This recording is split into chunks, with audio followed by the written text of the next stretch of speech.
Get ready for the welcome video. We have 2 minutes and 13 seconds. So, Victor, please get ready to play the welcome video just once we start.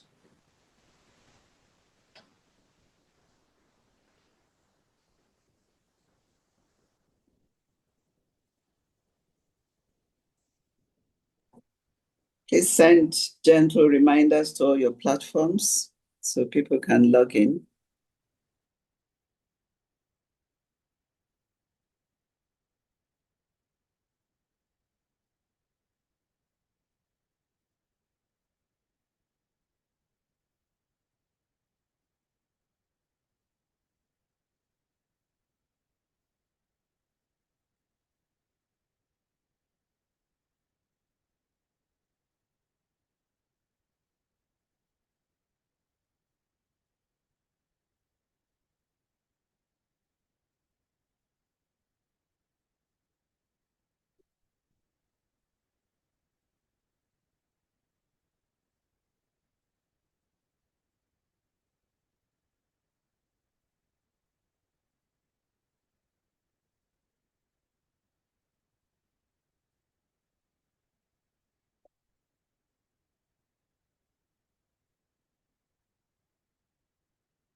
So, good afternoon, everyone.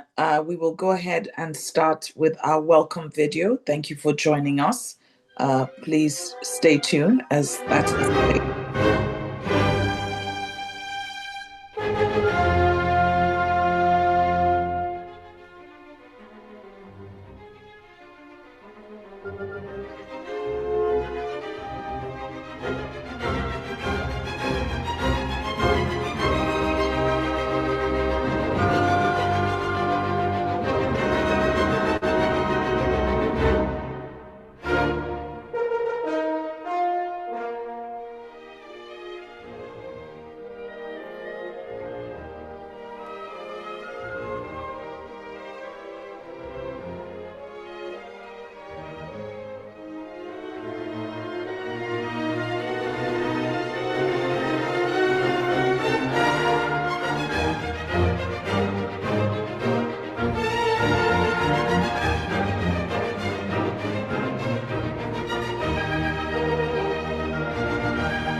Thank you for that. Can we please virtually stand as we take Nigeria, we healthy, our own native land. Though tribe and tongue may differ, in brotherhood we stand.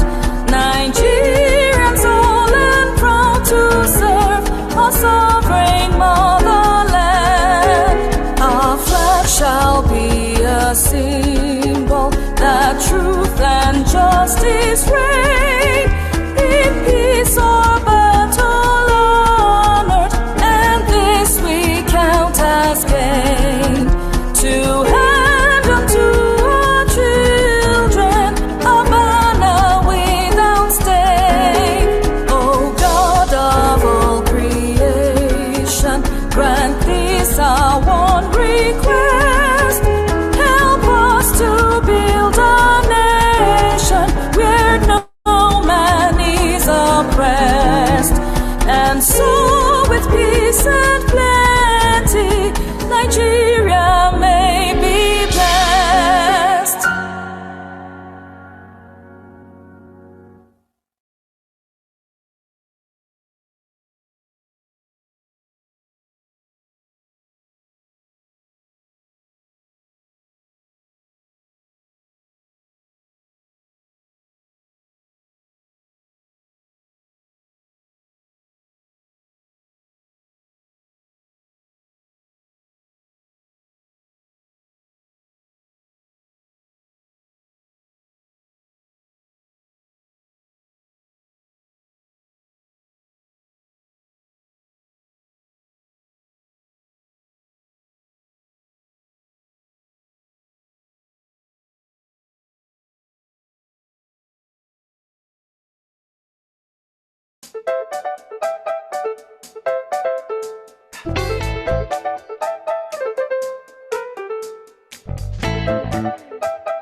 My sincere apologies. I was muted, so I was not able to talk. So that's one of the things that happened. So we'll move on.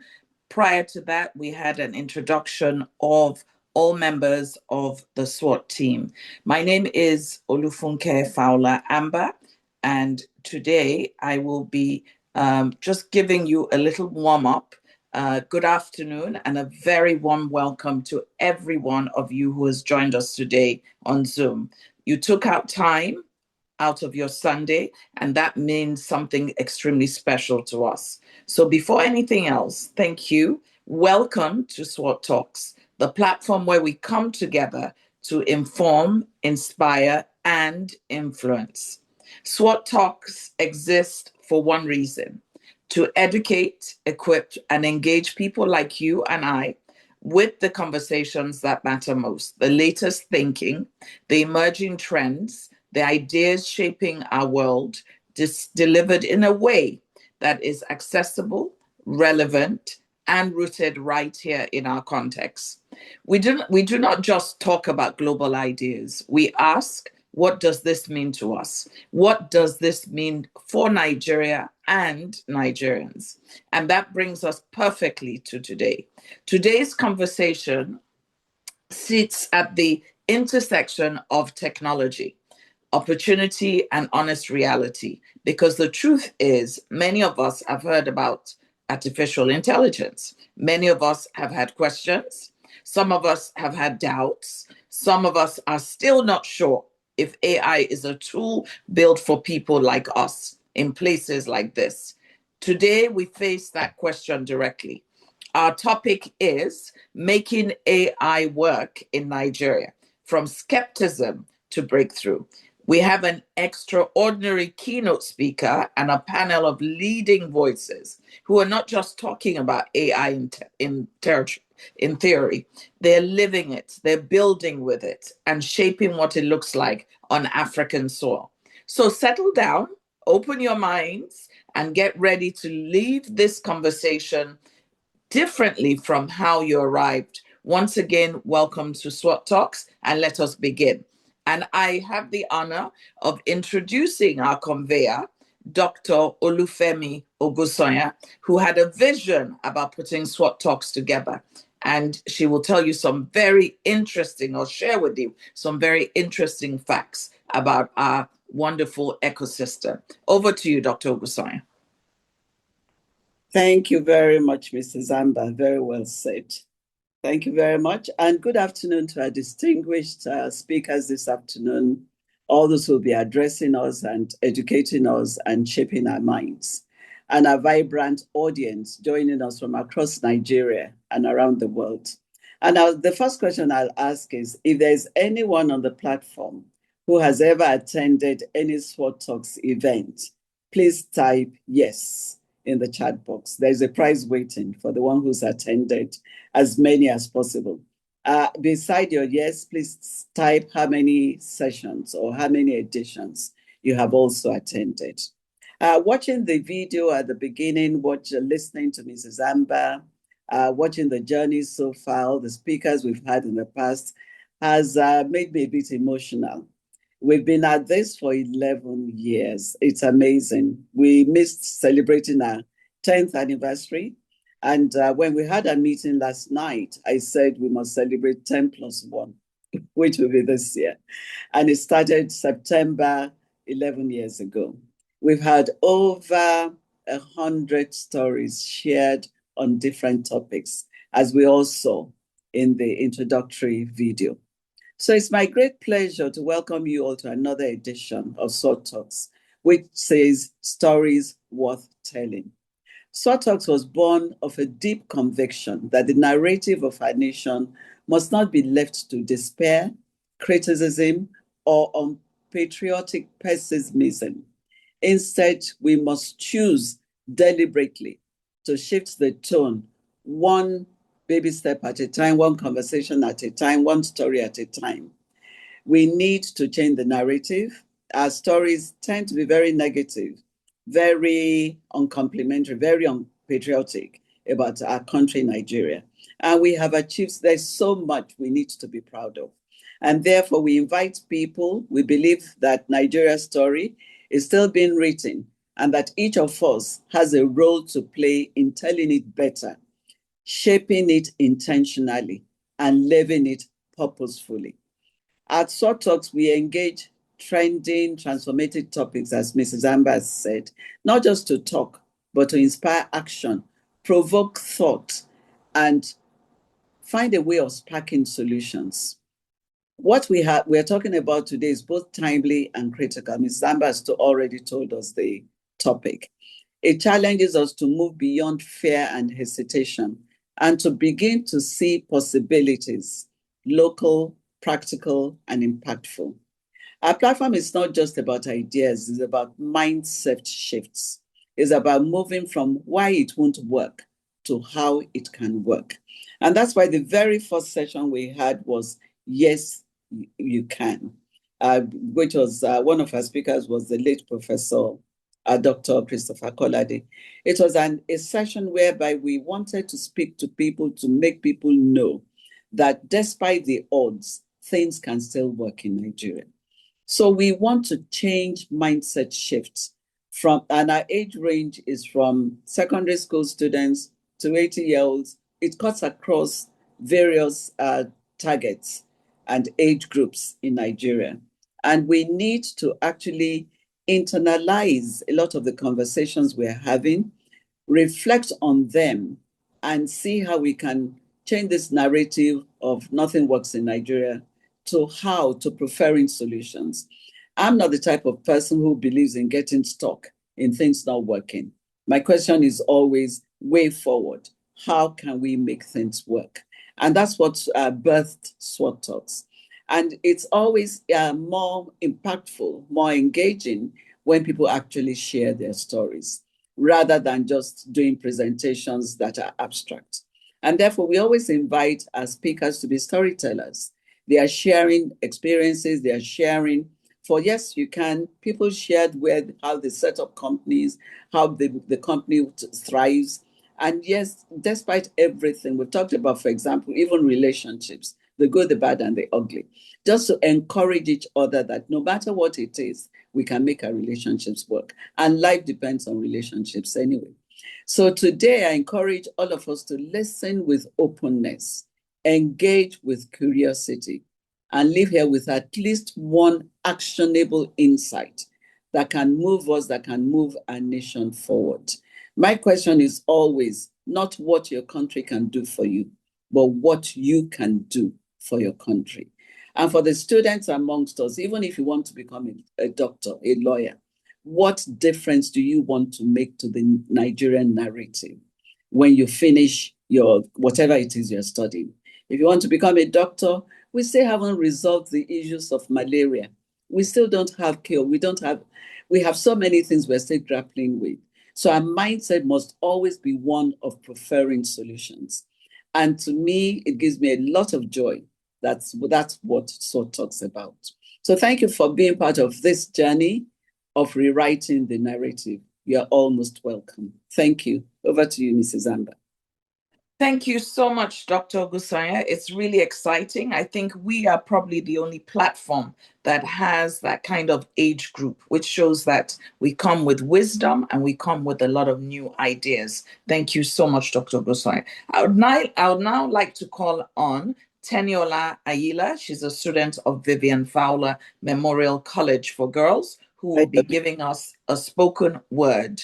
And are you ready? Sorry, Ayomide, I'm so sorry, Ayomide. Are you ready, Ayomide, please?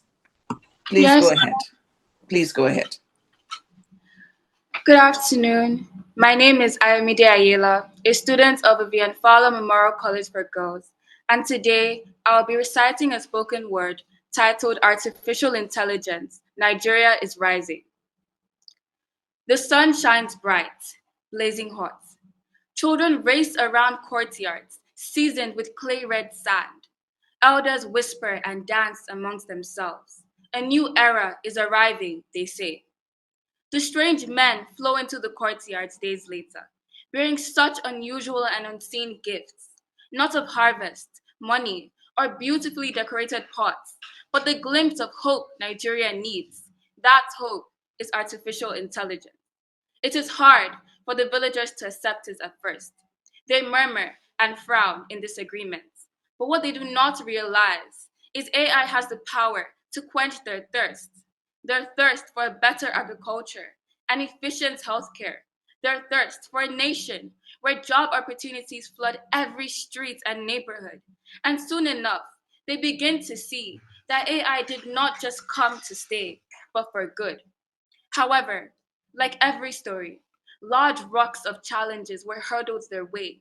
Questions arise from the ever-growing multitudes who tried to have a say. How will we invest in it? What about the women and children oblivious to its existence?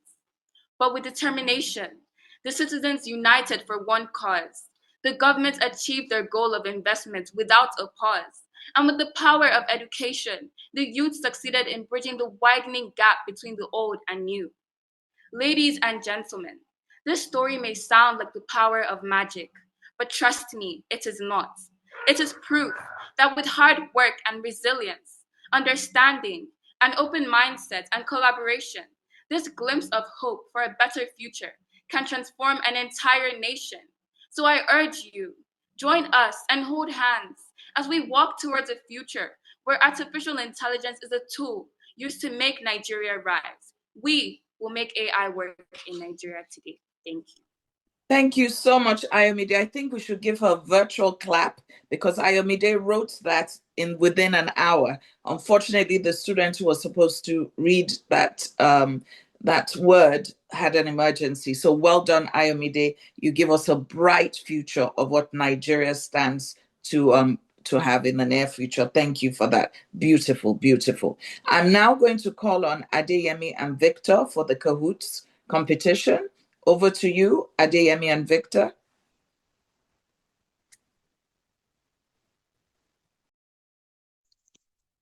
Yes, good afternoon. Good afternoon, everyone. And my name is Adeyemi Igbeoluwa, and I will be handling the Kahoot competition for today. In a few seconds, we'll have. All right. Yes. So, thank you, everyone. So please, at this point in time, I'll be handling the Kahoot session.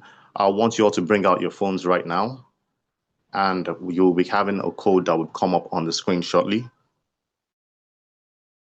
Code.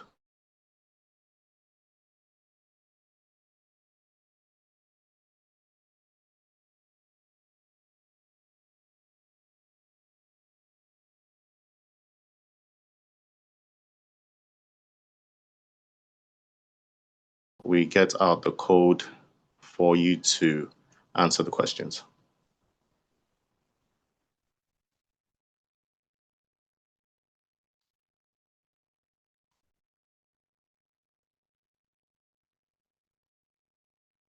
All right, so we'll have a few questions come up to know how knowledgeable we are with AI.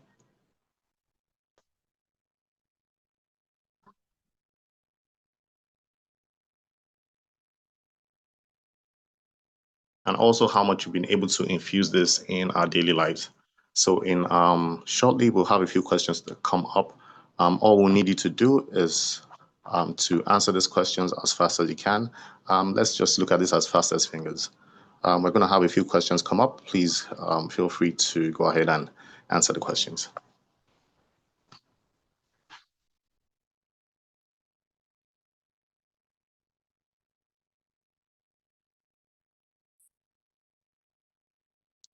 Sorry for the slight delay.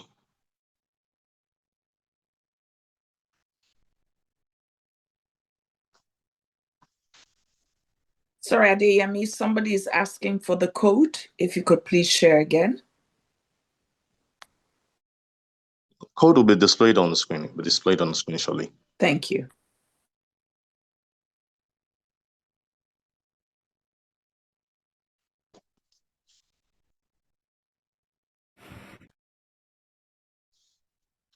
So sorry, just hang in there.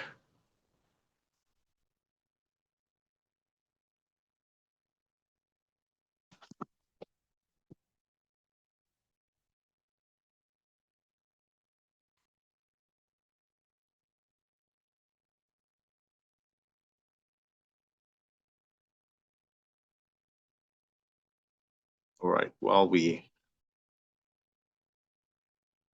wait for the questions.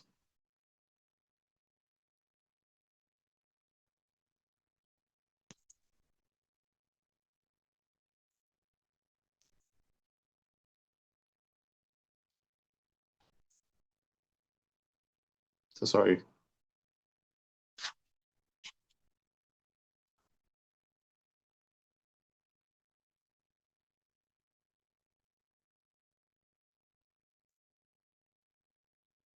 Can we come back to that, Adeyemi? We'll come back to that. Is that okay with you? Adeyemi, can we come back to the questions? Okay, we'll go ahead and come back to the questions. As we move on, I would like to introduce our moderator for today.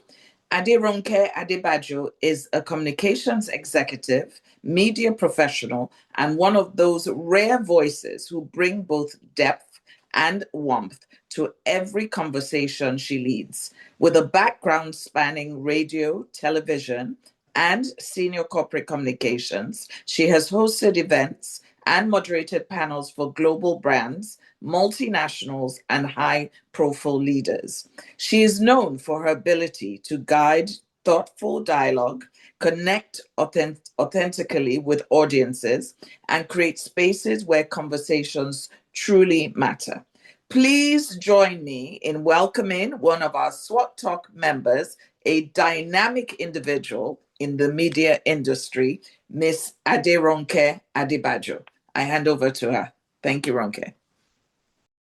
Thank you very much, Mrs. Amber, and good afternoon, everyone. It's a pleasure to be here after not doing this for so long. Sworte Talks team is so great for us to be back doing this again, and I'm truly excited about today's conversation. So thank you, everyone who has taken out the time today to be with us.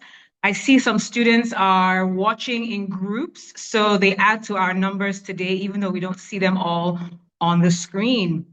So if this is your first Sworte Talks, welcome. We're so glad you've joined us today. But if this is your 24th Sworte Talks, we truly celebrate you. It's been a journey, and I really doff my hat to our founder, Dr. Ogunsoya, for this incredible vision that has allowed us to share over 100 stories over the course of 11 years. With that being said, today is all about AI. So if we were in a live audience, I would ask, who doesn't use AI today, right? And probably no hands would have gone up in the audience, because in one way or the other, no matter how techie savvy you are using AI in some shape or form. But when we talk about AI, there is some skepticism, some concern, just people not really knowing what's really going on in its entirety. So we want to unpack AI today. And we have some speakers that are well able to help us do just that. I'm going to encourage you to please drop questions in the chat box. Let's make this as interactive as possible. So we want to hear from you. If you have any questions, you have any comments as we go through today's conversation, please go ahead and be sure to drop them in the comment section. Now, I'm going to share this in case this is your first time joining us on Sworte Talks. Just in case you don't know, Sworte Talks, Sworte actually means stories worth telling. So we don't call our speakers, we actually call them storytellers, right? So we have some storytellers today who are going to basically share their journey through AI or, their perspective on AI and hopefully help us demystify what this thing is. Because the truth of the matter is, whether we like it or not, AI is here to stay. So as they say, if you can't beat them, what do? You join them. So this is our bid to joining them and making sure that we leverage AI for what it is, so that it can be beneficial to us in our work, in our personal lives, and everything that we're doing. So with that being said, let me introduce our storytellers for today. And I'll also just highlight what they're going to be talking about as it relates to AI. And as I said, encourage you to share your questions, your comments as we go through today's conversation. And we will have a Q&A session towards the end of today's discussion. So our first speaker, who is actually our keynote storyteller for today, is Mr. Soni Iroche. He's going to be talking to us about demystifying AI, what it actually is and what it is not, right? So let me go ahead and read his profile very quickly. I don't have my glasses on, so bear with me here. Mr. Soni Iroche is an AI strategist, finance executive, and policy contributor whose work focuses on artificial intelligence, governance, institutional readiness, and technology-driven economic transformation in Africa. He's a senior academic fellow at the Africa Studies Center, University of Oxford, where his research publication on the diplomatic and economic relations between Nigeria and South Africa, the leading economies in Africa, was something that he published, and he later completed the postgraduate program in artificial intelligence for business at SEAD Business School, University of Oxford. His professional career spans banking, corporate governance, and public policy advisory. He contributes to national and international initiatives on AI readiness, including participation in Nigeria's national AI strategy and UNESCO's readiness assessment methodology. Ladies and gentlemen, join me as we welcome our keynote speaker, Mr. Soni Iroche. And allow me to read all the profiles, and then we'll start with Mr. Iroche as we go along. The lady in our midst, we only have one lady on the panel today, Nisi Madu. Nisi Madu is the managing partner at Co-Creation Hub Limited, Africa's foremost innovation hub, where she leads the startup support and edtech portfolios. An accomplished professional in the field of education and innovation, Nisi is deeply committed to leveraging technology to transform learning experiences and drive prosperity across Africa. She has implemented numerous projects supporting innovators and startups across various stages, delivering structured support through incubation and acceleration programs. She has also led efforts to establish innovation hubs in secondary cities and emerging markets, helping to build the foundation for very early stage innovation ecosystems.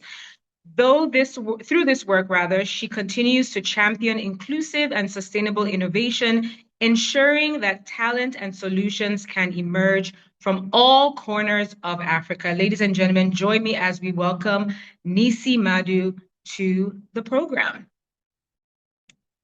Also, we have another storyteller who's going to be sharing his story with us. And we have Nodebem Onwuchekwa.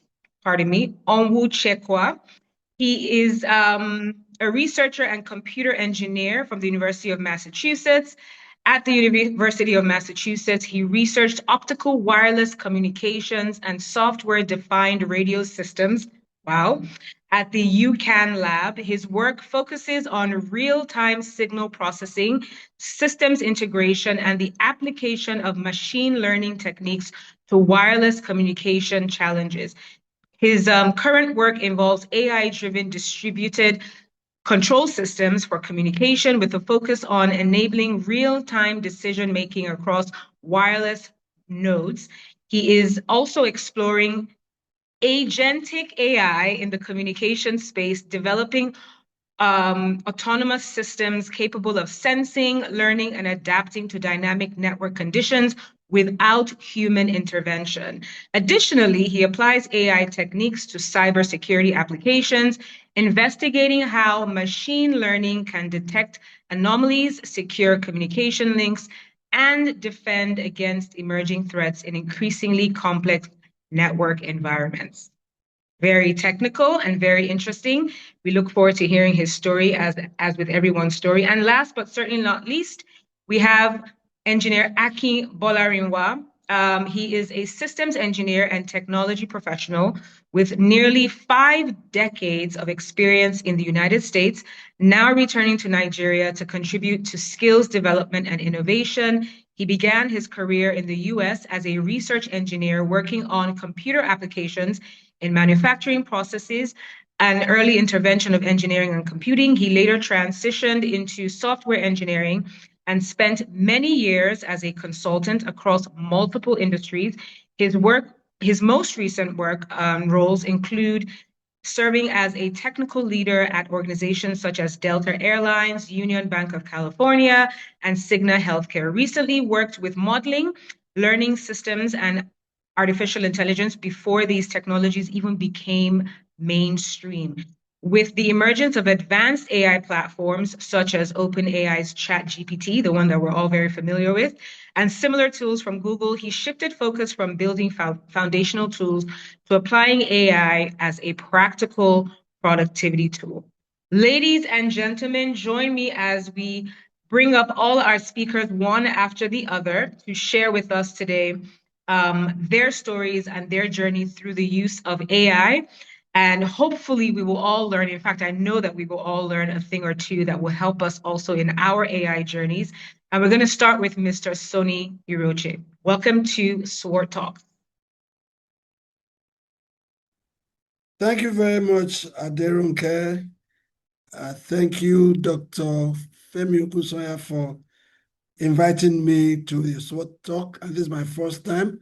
And happy Palm Sunday to all the Christians here that here today. Let's start this second.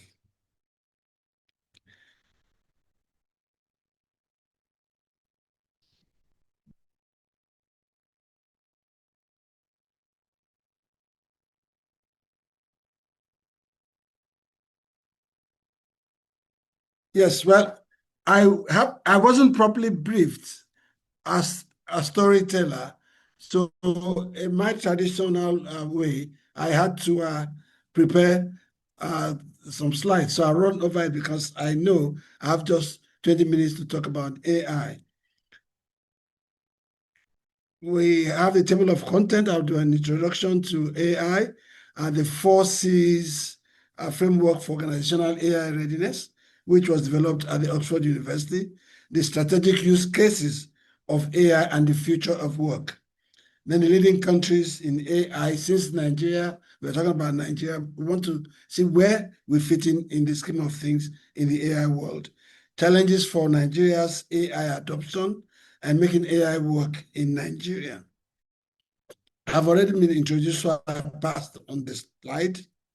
The only thing I can add to my profile is just last week, I was appointed into the Africa AI Council. Now, who are we? We are all gathered here under the Sworte Storyteller Initiative.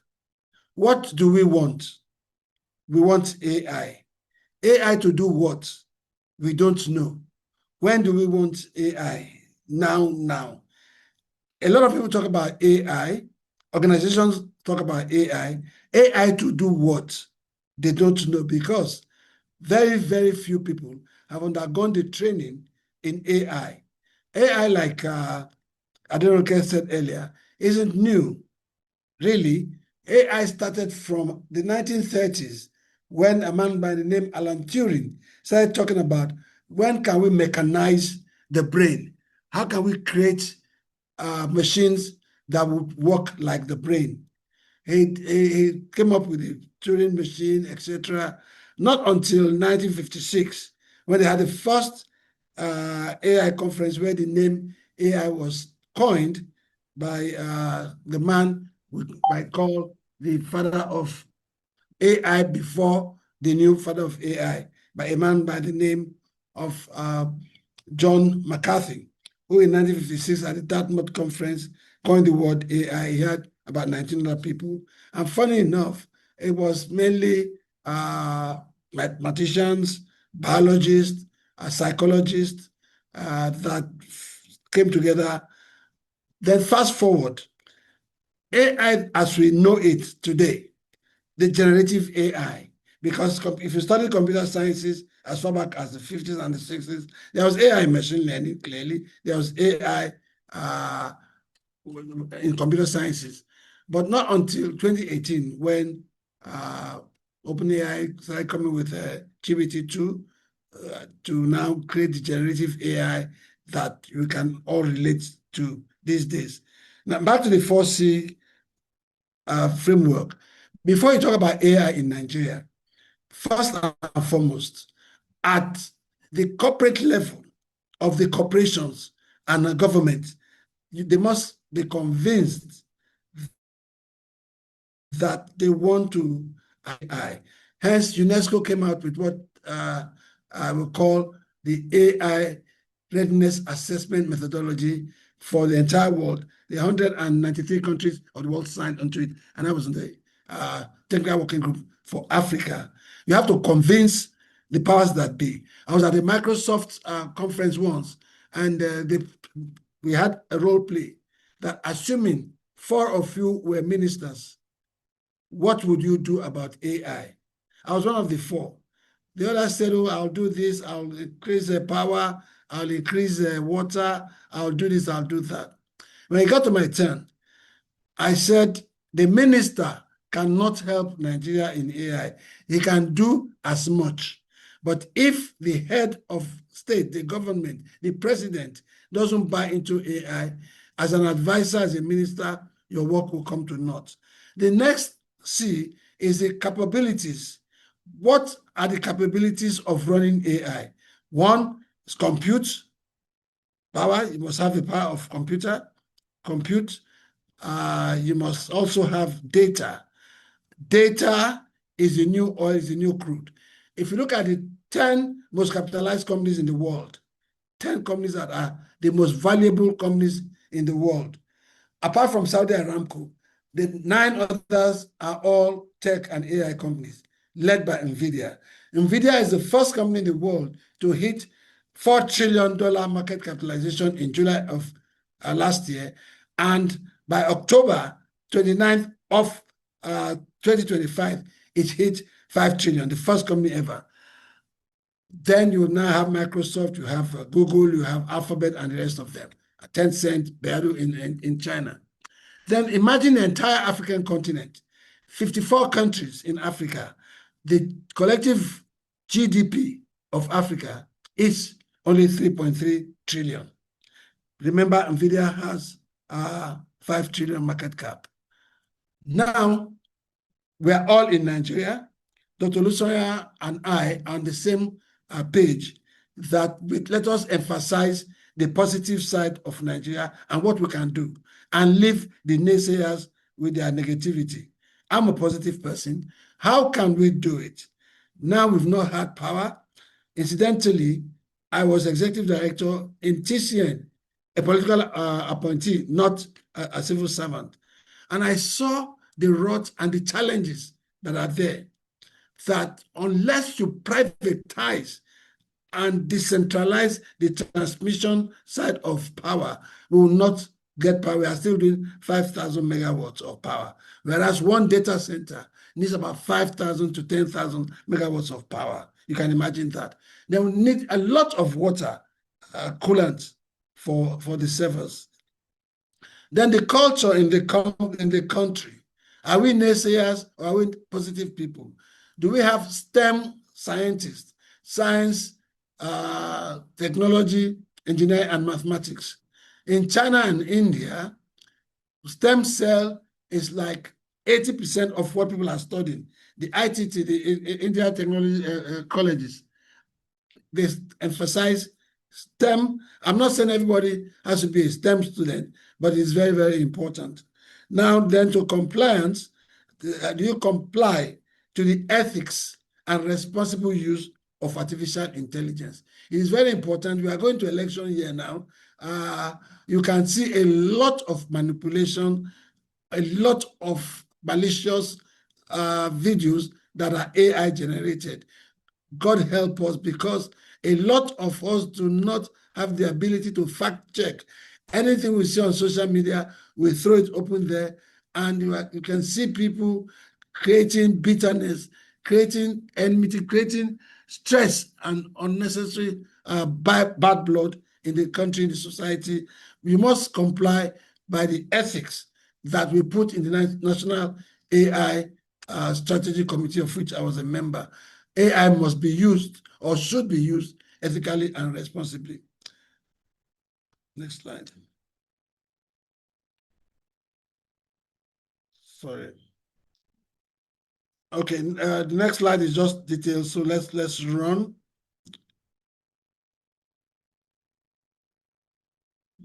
Now, this is AI, the entire pie chart, artificial intelligence made up of machine learning, deep learning, and generative AI. In the AI trajectory, you have two sides to AI. One are the developers of the models, those who build, who train data sets to get the algorithms that goes into predictive analytics. And then the vast majority of people are the users. So we talk about AI. Don't let AI do everything for you. Lawyers use AI without what we call human in the loop. You just copy and paste and you can get into trouble. Even in medicine, you cannot just copy and paste, because AI also, no matter how wonderful it is, let's say the best, I won't say the best, I mean the top ones like GPT 5.2 and things like that, they have two problems. They hallucinate and they also have black boxes.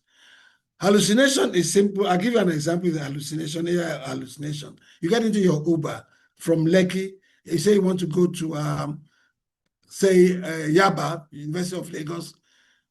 AI will say, yes, okay, let's go. It takes you all the way to Tinkan before going to University of Lagos. It has hallucinated. And the second one, black box, I can take you to Unilag. Uber takes you to Tinkan Island and say, this is University of Lagos. Therefore, when AI models behave like that, you either fine-tune or do backward propagation to correct, to find out where something went wrong. What we try to do in AI deep learning is to replicate the human brain. Every human brain has an average of 86 billion neurons. Neurons are what we try to replicate as parameters in the AI world through data. But the energy that AI needs, God's energy is so low. For all the talk I've given in the last 10 minutes, it will take AI a lot of parameters, trillions of parameters, whereas it will take the human brain very few wattage of electricity in the brain. Now, Elon Musk and his company have done a lot of research. He has a research company that, for instance, if someone is paralyzed from neck downwards, it can insert some microchips into the brain of someone who is paralyzed, who cannot talk, who cannot write. Your thoughts are monitored by the chips and thrown on to a monitor that anyone can read, your family members can read, your doctor can read.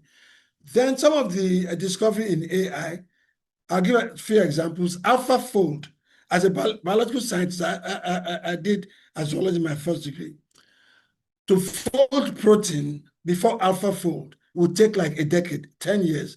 And folding protein is at the nucleus of drug discovery.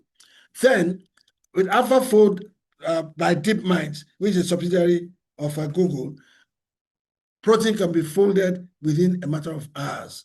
Then we have AlphaGo.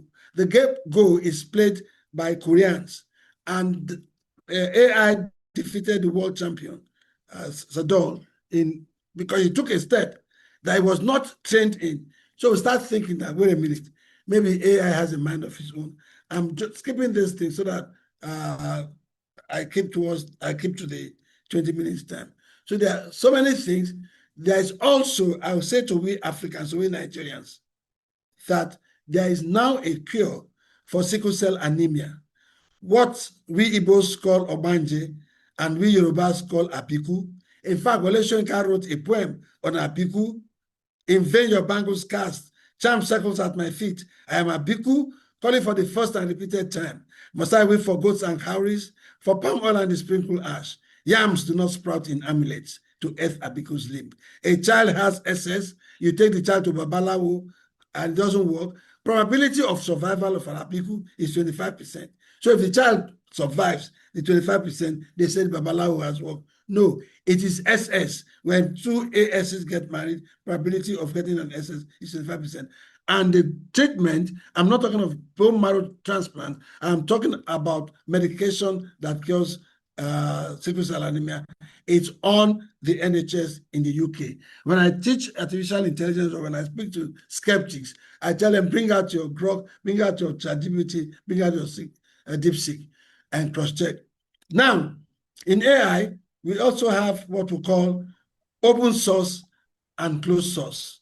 If you're using AI and you decide to go and use DeepSeek, which took OpenAI about 100 billion to create ChatGPT, and DeepSeek spent only about 5.8 and is open source, you are risking exposing your data to the entire world. Back to data, Nigeria needs data. We need clean data. If you rely on the Bureau of Statistics, most of the data that you get are not really correct. So we need to work on our data. Most of our languages are not digitized, but we'll still try to, excuse me. So I'll keep, now, these are the use cases for AI. The last time Nigeria had a credible census was 2006. And the United Nations rule or suggestion is that a country must try to count their population every 10 years, every decade. The last one we did was 2006. And the figures, depends on who you speak to, 180 million, 200 million, 250 million, or 300 million. How can you plan? How can you have legislative representatives based on false data? So AI, I have written a lot of articles. If you Google Sonny Roche, you see my articles on demographics and count and head count. Also in agriculture, it will give you, my friend will talk about agentic AI, will probably talk about the agentic robots that can farm. They don't fall asleep, they don't take leave, they keep working. Then in banking and finance, risk management, predictive analytics of loans that are possible may go bad. And in education, this is where you have a whole lot of lacuna and a whole lot of controversy. We ask in Oxford University, should students be allowed to use ChatGPT for their work? Some university professors said yes, some said no. I believe I belong to the class that said yes, but there must be human in the loop. And if I am prompting, it now takes you to a new field, which is we call prompt engineering. The prompt engineering of a lawyer, that when we are talking about law-related issues, will be better than myself, who is a zoologist. When it comes to biology and science, my prompting will be better than someone who is not a biologist, which means that you must have some knowledge of what you're prompting. So if we're marking scripts of students, some who are naturally more intelligent than others or who are more diligent, their prompting will give them better results. Because like GPT is almost like what you put in there, it might advise you, you want to add this, you want to add that. But if I'm prompting, I will tell you that in 1963, Watson and Crick got Nobel Prize in developing the double helical structure of DNA. A non-zoologist and non-biologist would not know that. Then in government, we have a Bureau of Procurement in Nigeria. Contracts are awarded without going through the Bureau. Now, if you use AI, assuming you want to award contracts for road, for airport construction, or any other thing for that matter, people bid, you throw both their competencies bid and their financial bid into an AI system. It will give you the best possible, cheapest contractor is not necessarily the best, but AI will tell you that, listen, considering competence and finances and the possibility of company A being better than company B is this. It will throw you up and give you ranking. In media, journalists write better with AI, but we came up, okay, let me go back a bit. While we're arguing about students using AI, we now have AI checkers. Even before AI came, we had Turnitin. For those, I don't know if we don't have, I don't think we have them in Nigeria, but in UK and the US, you have Turnitin where university lecturers can find out plagiarism.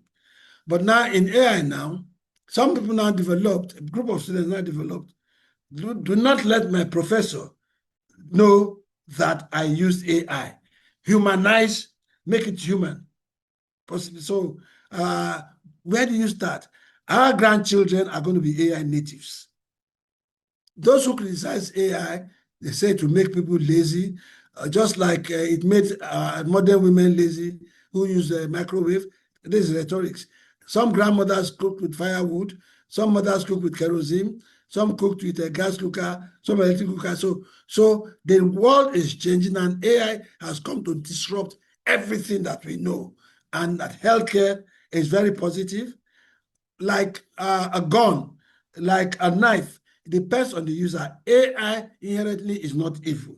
It is the user, the man that is holding the AI that uses it for good or for evil.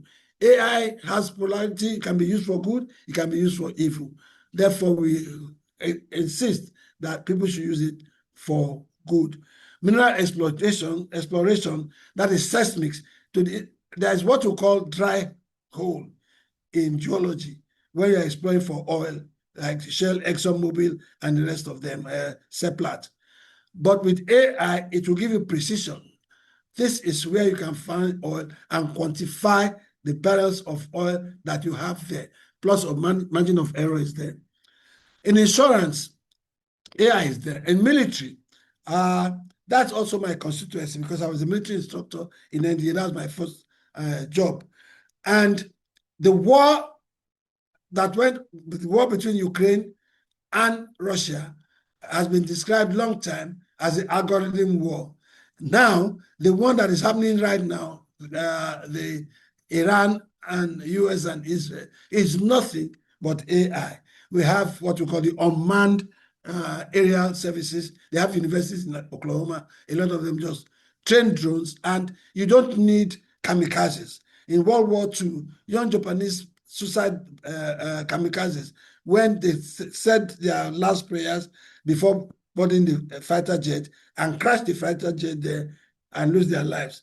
Now you have drones kamikaze that you just go carry the explosives and drop it in precision targeting. When you watch Donald Trump unleash drones on the Venezuelan sea, you see precision, it hits and it doesn't miss, it hits with accuracy.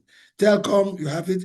In consulting, there's an article written on the 26th of June, 2025, that says who needs Essential in the age of AI.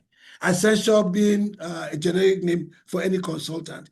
If you are prompting very well, and we have books on prompt, and we have books on prompt engineering that will prompt you to get a Boston consulting type of question that AI will feed you back on. Healthcare drug discovery, I've mentioned that. We've discovered a lot of drugs.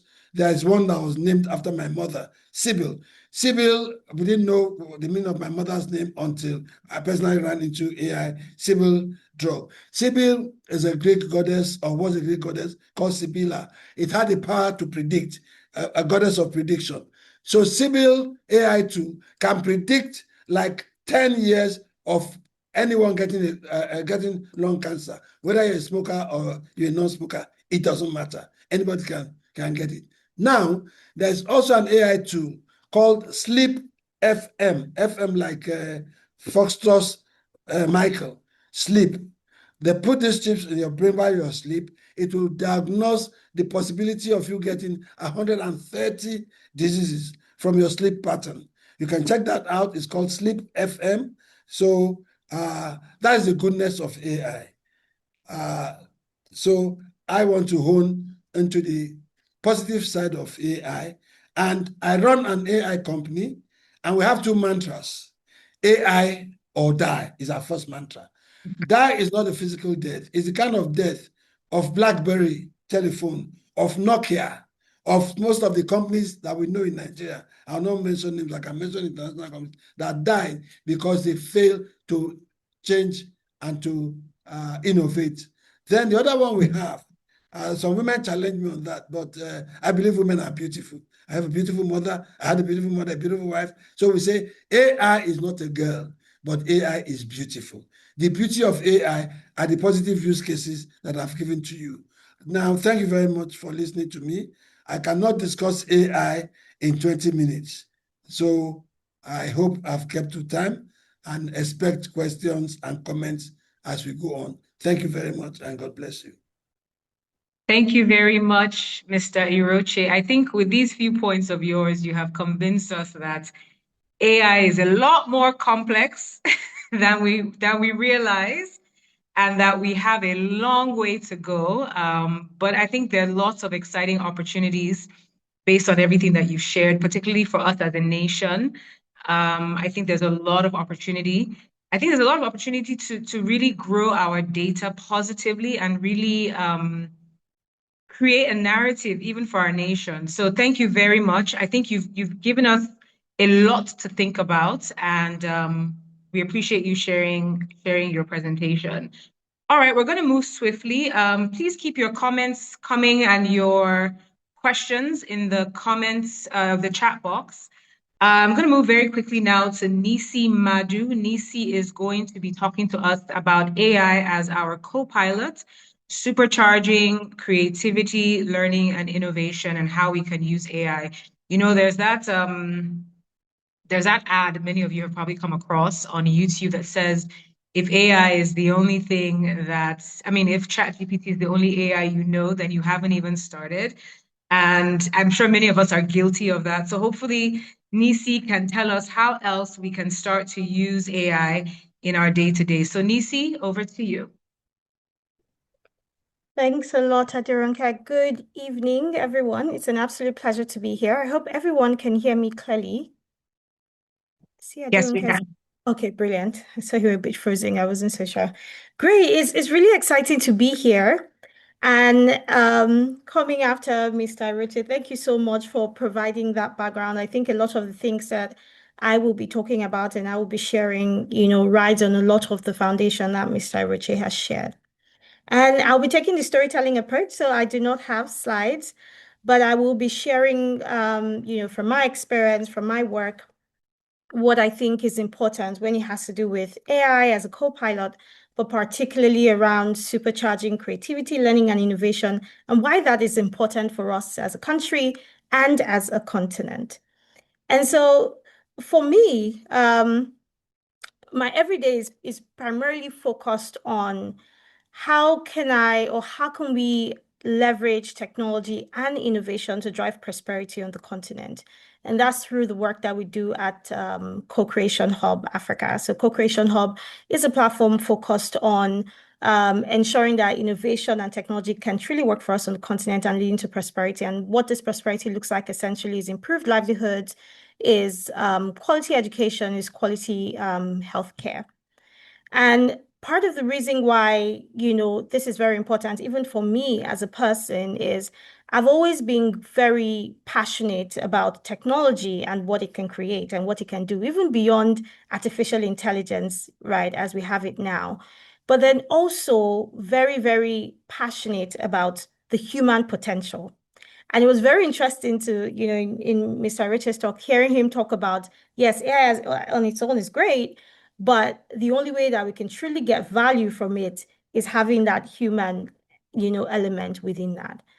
And so in my background, I studied computer science. I've always been very, very curious and, looking for opportunities that give me avenue to build and bring together technology and the human potential to basically supercharge, what our communities, what our country, what our society can look like. And I remember in university, we had a course on artificial intelligence. And I often say to people, one of the toughest exams I've ever written in my life was my final exam on artificial intelligence. I remember one of the questions, even beyond the final exam, throughout the course, we would have tests every week, right? And the tests, our lecturer would do negative marking. So it was, you either know it or you don't know it. It's better for you not to answer if you're not completely sure. And so it was a course that really required a lot from us, a lot of reasoning, a lot of thinking. And on the day of that exam, of course, during the classes, they taught us about Google and Wolfram Alpha. And I remember one question in the exam was, how does Google work?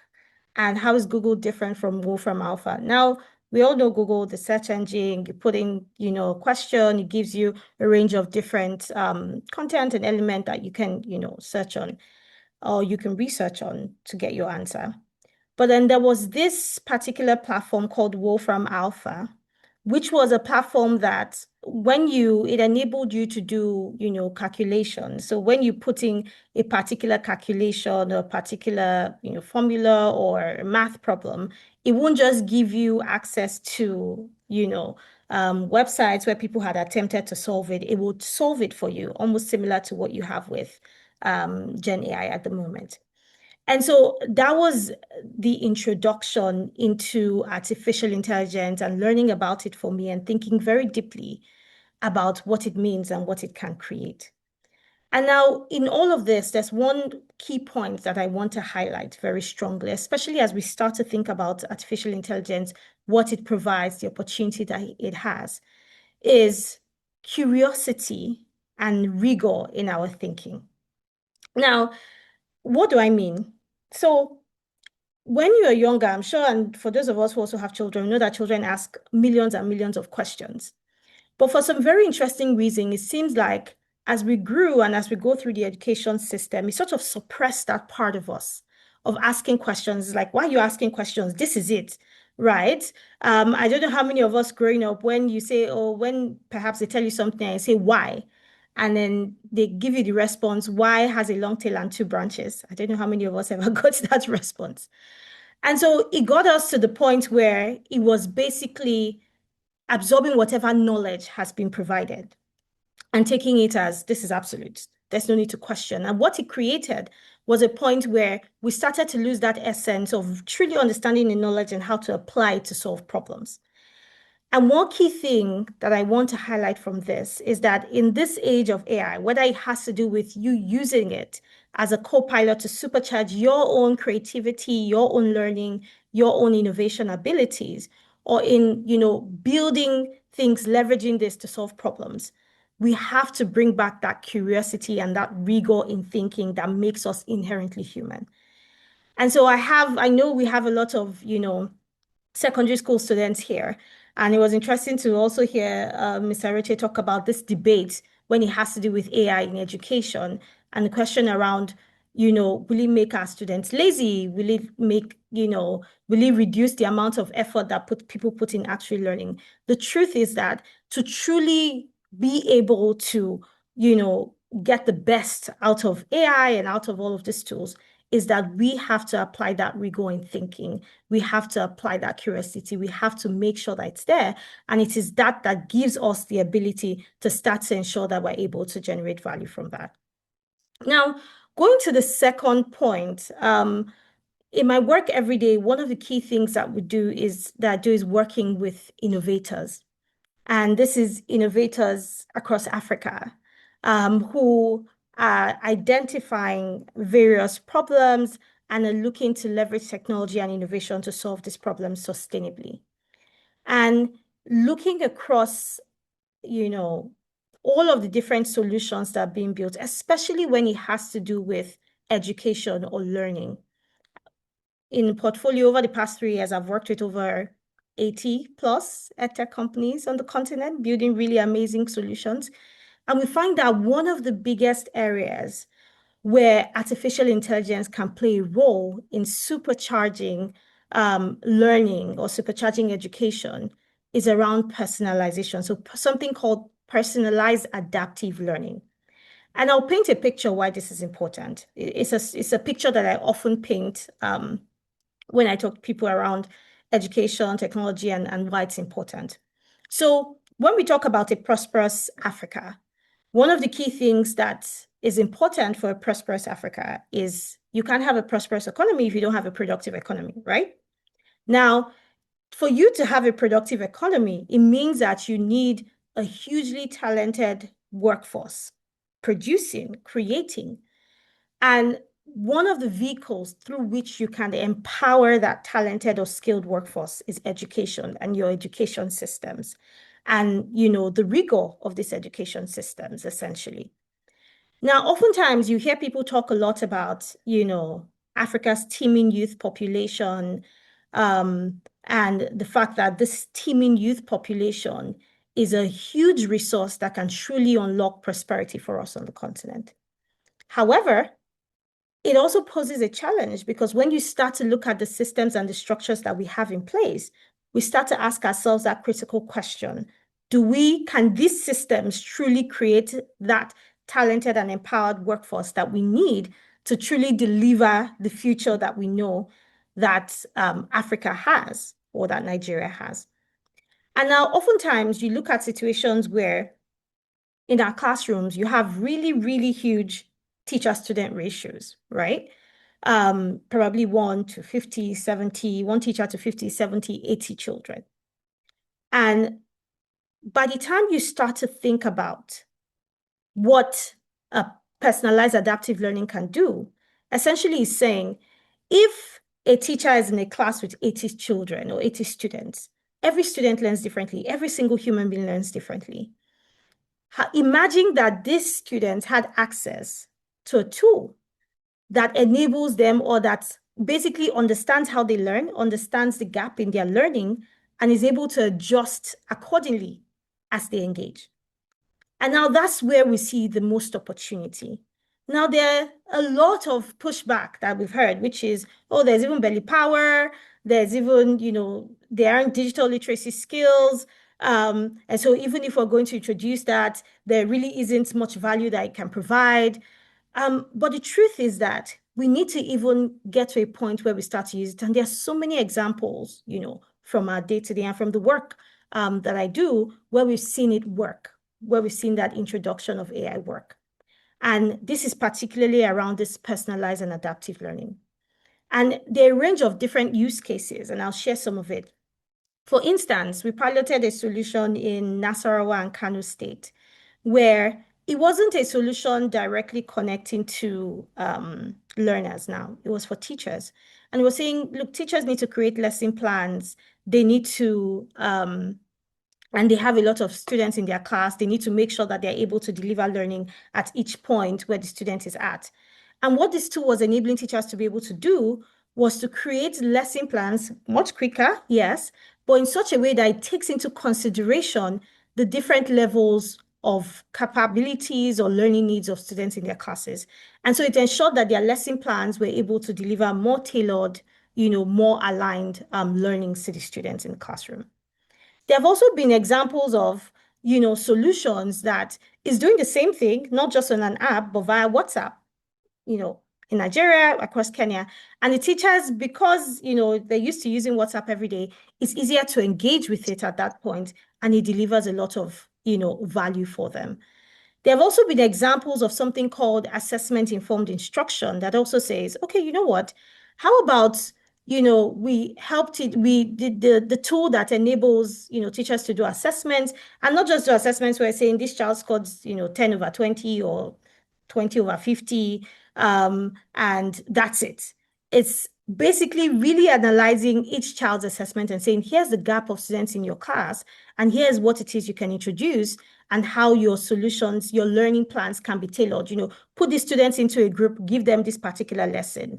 This ones who are high flyers, this is extra work that you can give them. And the truth is that's the opportunity that presents starts to get us to a place where we have a more resilient education system that's able to enable us to deliver, on this promise of empowering our teeming youth population with the skill required to truly deliver the future. Now, another key element of that is in our day-to-day lives. I think, talked about AI and the future of work. Every day, for instance, in the office, we'll often hear people say, oh, don't worry, I would engage my assistant, and I am my assistant will come up with, a concept note or a plan or a strategy, for this and for that. And the truth is, there's so much that it enables you to do when it has to do with your own creativity, your own learning, right? Whether it has to do with you want to create a... Sorry. तो So हमारे पास में the time कहा है up? कि ये पूरा अप्रैल का महीना और 17 दिन में एक है, तो ये 45 40 और 47 डेज के I अंदर think I can हमारा hear जो भी someone. प्रोसेस में लग जाएगा, तो फिर हमारा Sorry, can you economic mute growth yourself, हमारा ये please? जो बन Please जाएगा mute अपने 9 yourself. 10 साल के लिए secure. Thank you. Thank you.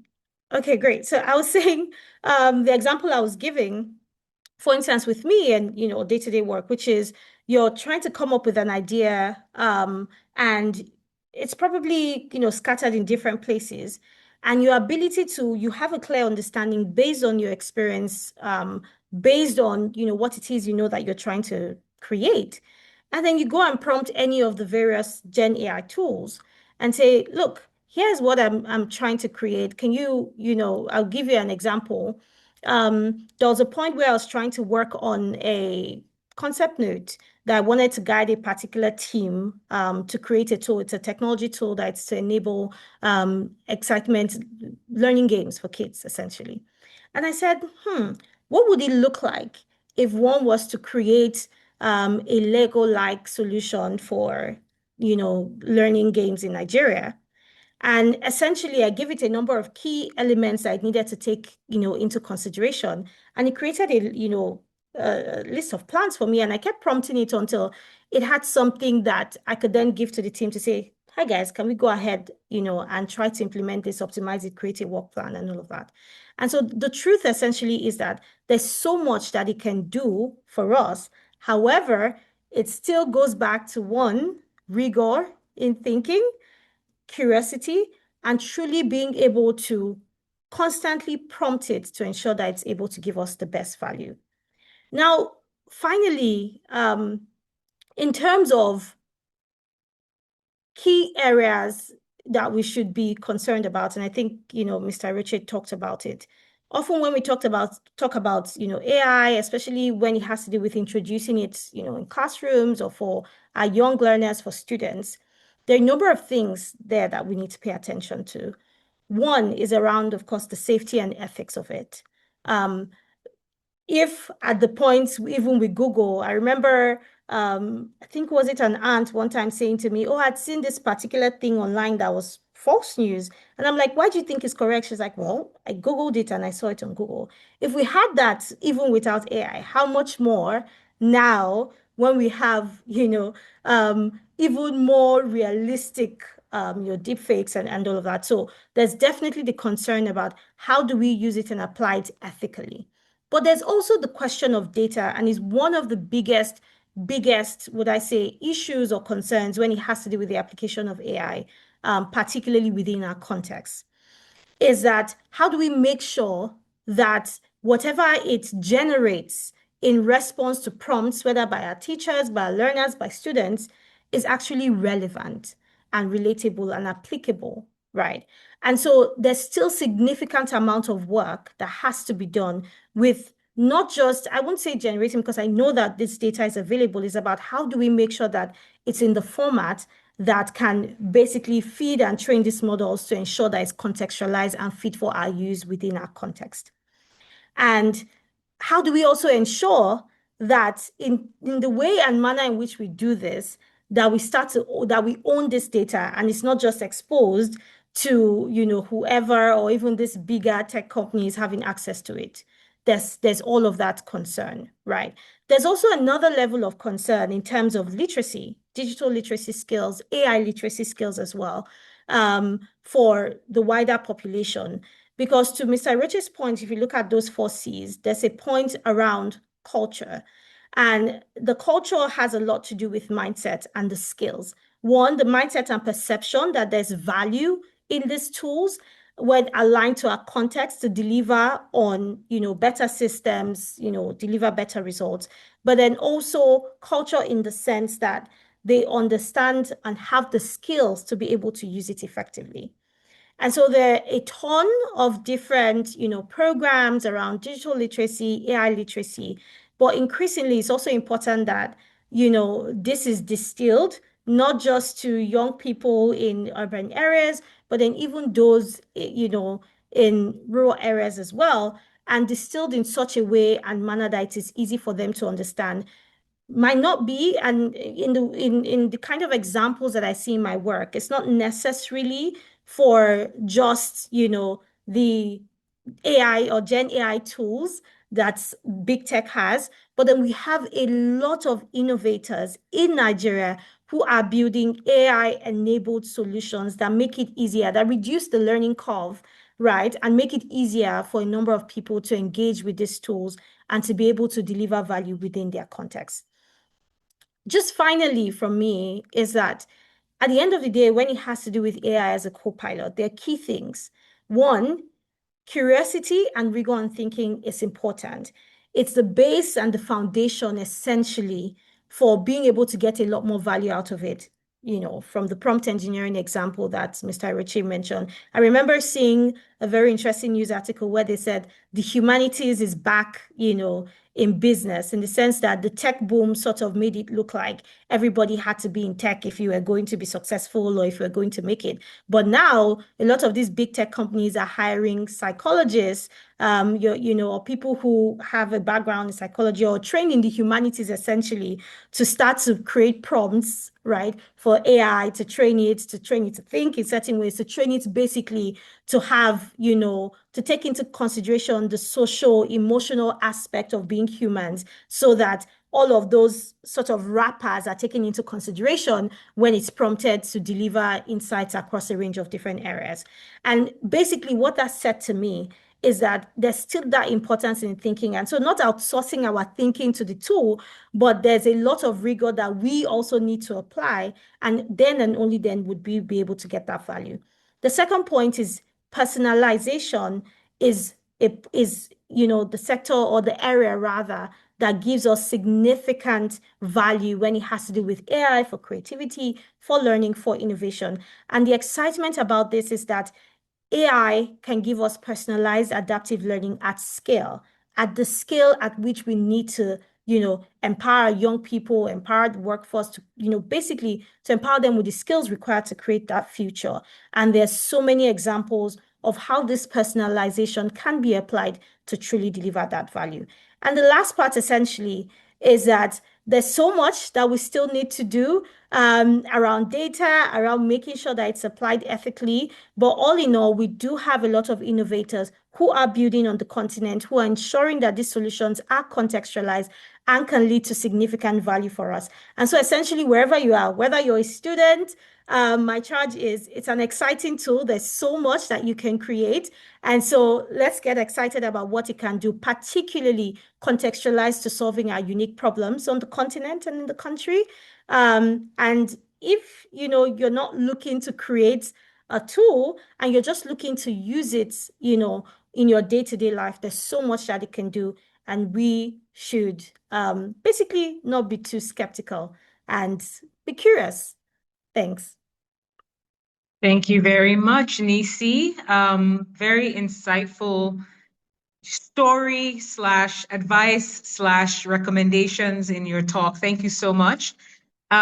Please, if you have any questions, don't forget we are taking your questions in the comment section in the chat box. So please send them in. I don't want to rehash what you've just said, but I think a lot of people probably found the personalized adaptive learning very interesting. And, it begs so many questions about out of school children. How can you possibly apply that to informal settings? Like there's so much that can probably come out of that. But I do have some questions I have written down as well. So we'll come to those in just a moment.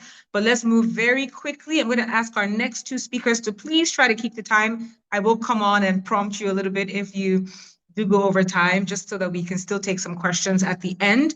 So without further ado, let me welcome Dubem, who is going to be talking to us about essential tools for AI in the workplace. Hello, thank you. And 1 second, let me just share my screen. And we are ready to go. So hello, everyone. My name is Nanaben Wanchakwa. I'm a computer engineer. I'm a researcher at the University of Massachusetts, and my work primarily is in remote networks and in telecommunications, and then also software development and computer engineering. Okay. So Nigeria is blessed with a very big population. So by 2023, 42% of the world's youth will be African. I don't know if a lot of people have actually, taken the time to understand the implications of that. And then 70% of Nigeria's population is under 35. And by 2030, we're going to have 23 million jobs worldwide that would require digital skills. And it's forecasted that AI's contribution to Africa's GDP by 2030 will be roughly $3 trillion. So the question we have now is that, can we deploy inference stage AI across agriculture, fintech, healthcare, and governance fast enough to absorb our youth workforce? So where does Nigeria stand today? Right now, we have a $432 million AI market. And then the forecast is that Nigeria's AI market will be roughly estimated at $4.6 billion. So we're currently ranked like 72 in the global AI readiness, and our current AI adoption rate is 8 to 10%. So we have like a good enough start, but hopefully we can push and make sure we're keeping up compared to other countries. So we have a good amount of momentum, and that momentum has been brought to us by the 3MTT program. I don't know if a lot of you have heard about the program. We have about 4 million people engaged, and then we have about like 350,000 who are going to be trained by Microsoft. We have roughly about 120 AI startups, and then we have the NCAIR and the nearest active, and then also we have the draft NAIS has been released. So one of the things I want us to take away from my presentation is like, what are other countries around the world doing for their AI implementation? So in China, one of the key things they're doing, they have sector by sector targets. So it's not just one sector they want AI in, they want AI in every sector. And how they are measuring how AI is progressing by them is how much AI is able to penetrate through the different sectors. Another thing that they are doing is that they have a pilot platform model. So they have designated AI sectors where where AI integration is coupled with enabling infrastructure, and then they have a national data admin and unified computing grid, and then in the entirety of the nation they have an AI education. So they're scaling AI nationwide. And then again, I don't know if you guys have heard of DeepSeek, you heard of Quen. And basically, what they're trying to do, they're building a digital Silk Road and where the global south gets AI access. So the main key insight I want us to take away from this is that it's not a frontier R&D strategy we see in America, where we have like open AI, you have Google with you have Claude, Anthropic. So they have a sector by sector, targets in their R&D, they have a sector integration and a sector integration strategy. So what are the key implementation opportunities that we can implement in Nigeria? So one of the key ones I see for us is agriculture, AI plus agritech. So we can use a bunch of AI techniques. Let's say for pest detection and disease detection, we can use convolutional neural networks. We can use time series forecasting for irrigation, and we can have NLP chatbots in different languages, not just English, Hausa, Yoruba, and Igbo. So there are currently a bunch of different, companies who are working on this. We have Zenverse and Hello Tractor, just to name a few. And one of the key things I wanted to mention, what are the youth roles in this specific sector? So we have field deployment agents, we have data annotators for the local crop data sets, and then we also have community AI trainers. And then also another example we have is in financial services, which is AI plus fintech. We have neural nets for credit risk and out data, anomaly detection, and then we have transformer-based compliance parsing. I'm sure you heard of Flutterwave, you heard of Carbon, and you heard of Mono. So what are the youth roles in this sector? So we have AI ops engineers, model monitoring, we have prompt engineers, and we also have 93% of employees plan to reskill for AI. So AI is not going away anytime soon. And then healthcare. Nigeria has a big population. Obviously, we need our healthcare sector to also adopt AI. So, what are some of the AI techniques that are currently taking place in Nigerian health in the healthcare sector? We have pre-trained vision transformers for medical imaging. We have symptom triage chatbots, and we have disease outbreak prevention AI. So, one of the companies we have is Ubena. It's just like neonatal AI. We have MDoc and we have Helium Health. And then one of the community roles where the youth are playing a part of this is like community healthcare workers with AI diagnosis, medical data curators, and then telemedicine operators. And then we have AI plus GovTech in the governance model. So we have OCR plus NER for admin models. Basically, what happens, like, let's say you have like a PDF, you can just take a photo of the PDF and the AI will automatically understand what the document is saying. That's that's an example of how AI is being used in governance. We have predictive analytics for revenues, and then we have NLP for citizen feedback. So we have devs in different government sectors, and we have the NITDA and the NCAR projects. And then what are the youth roles that we see the younger people are playing a part in? So we have GovTech developers, we have data analysts in ministries, we have digital service designers, and then we have regulatory sandbox startups. So these are a bunch of different examples of how, the different ways AI are being integrated in different sectors, some of the different companies that are playing a role in them, and then what different youth roles do members of the youth have in those specific industries. So this is a call to action. And then what are the key things that Nigeria needs to move forward in it to enact in our national AI strategy? In government, we heard of the NAIS, so we're already moving forward with that. But I would say that we need more AI division zones. And then we need to improve AI literacy in the 3 MTT. And one of the best ideas I can think of how to bring more AI adoption is through the NYSC. If we can have some sort of way for the NYSC to include some sort of AI training and AI understanding for the youth. So we basically need more regulatory sandbox where we can have more AI being involved, and then with a little bit better regulatory oversight. And in the private sector, we need more private sector companies to invest in applied training.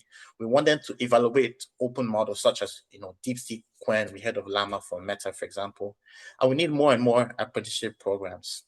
In AI and engineering, we need more people specifically for building our own local data sets.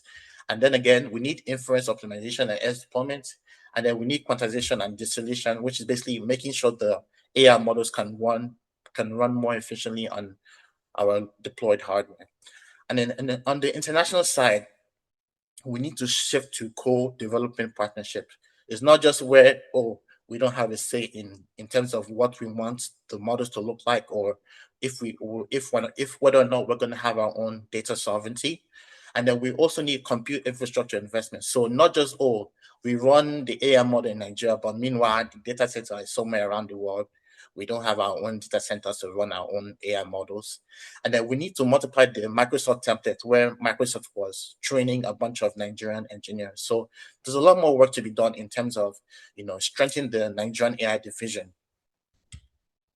So local languages and indigenous elements. One of the key problems that we often face is that we have so many different languages in Nigeria, and only less than 5% of African languages are NLP ready. So, and then again, we have over 100 million Nigerian pidgin speakers. So there are a bunch of things where the youth and the more technically inclined can contribute.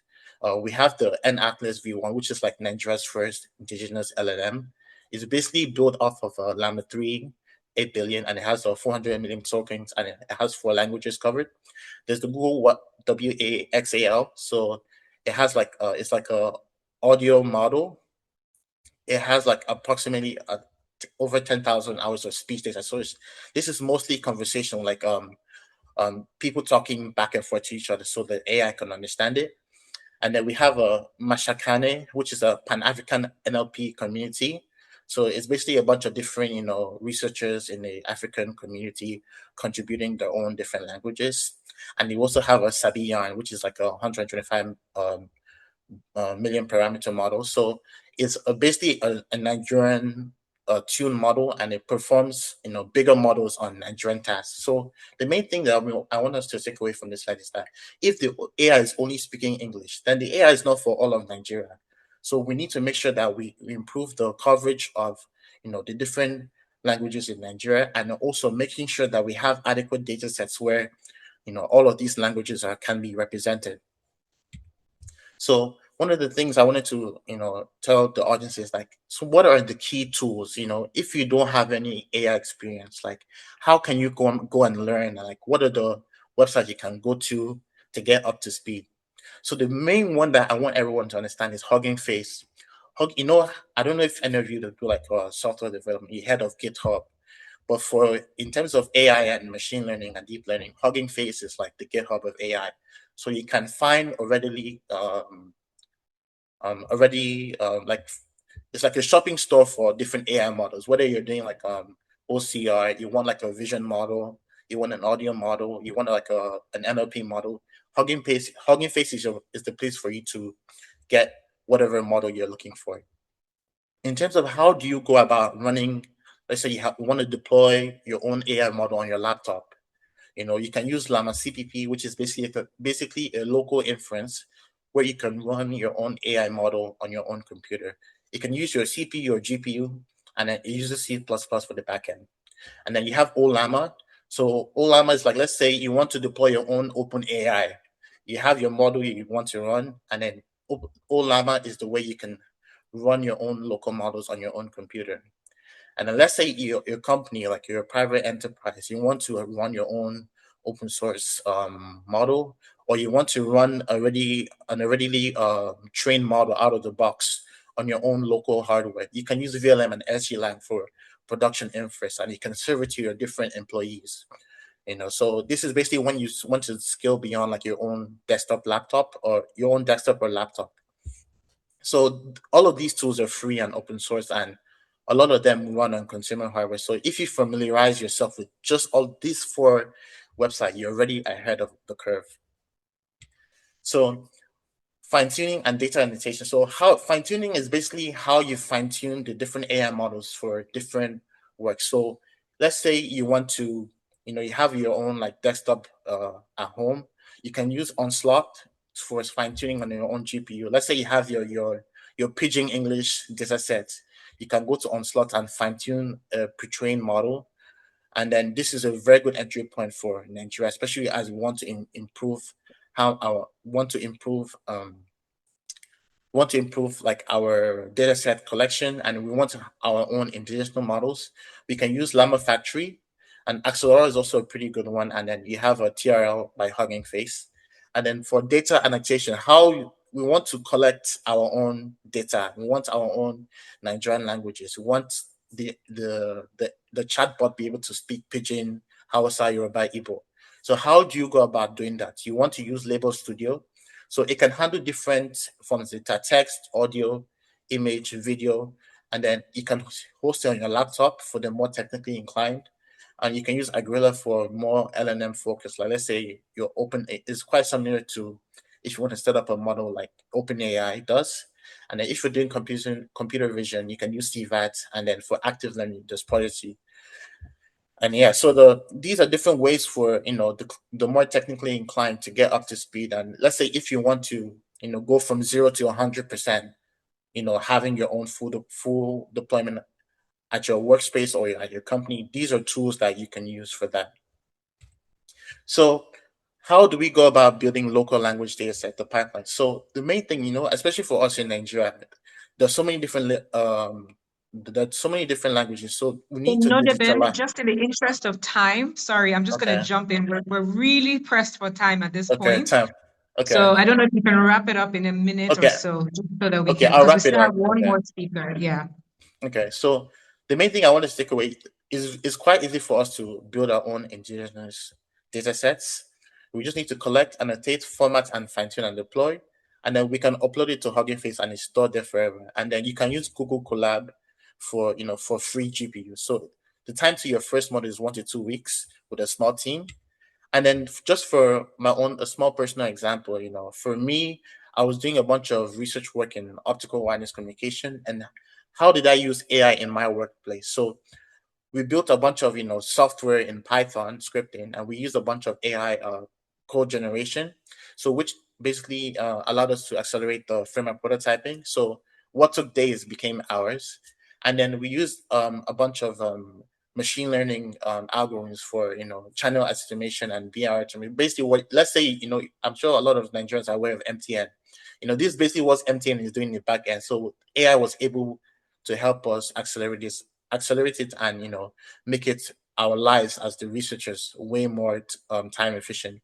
And then basically the point is that AI didn't replace the engineering, it amplified it. So a small research team can achieve results that would take like significantly more headcount and time without AI augmented workflows. So the main thing I want you to take away from my presentation is that Nigeria doesn't need to win the AI frontier race. We don't need to compete against ChatGPT or Claude. That we need to win the diffusion race. So, and the country with the youngest workforce on earth cannot be the last to integrate AI into the productive economy. And then the window is open now, and then it will not stay open forever. Thank you. Thank you very much. There's a lot of information here, and I'm sure everyone is soaking it all up. Thank you, Nodibim, for that.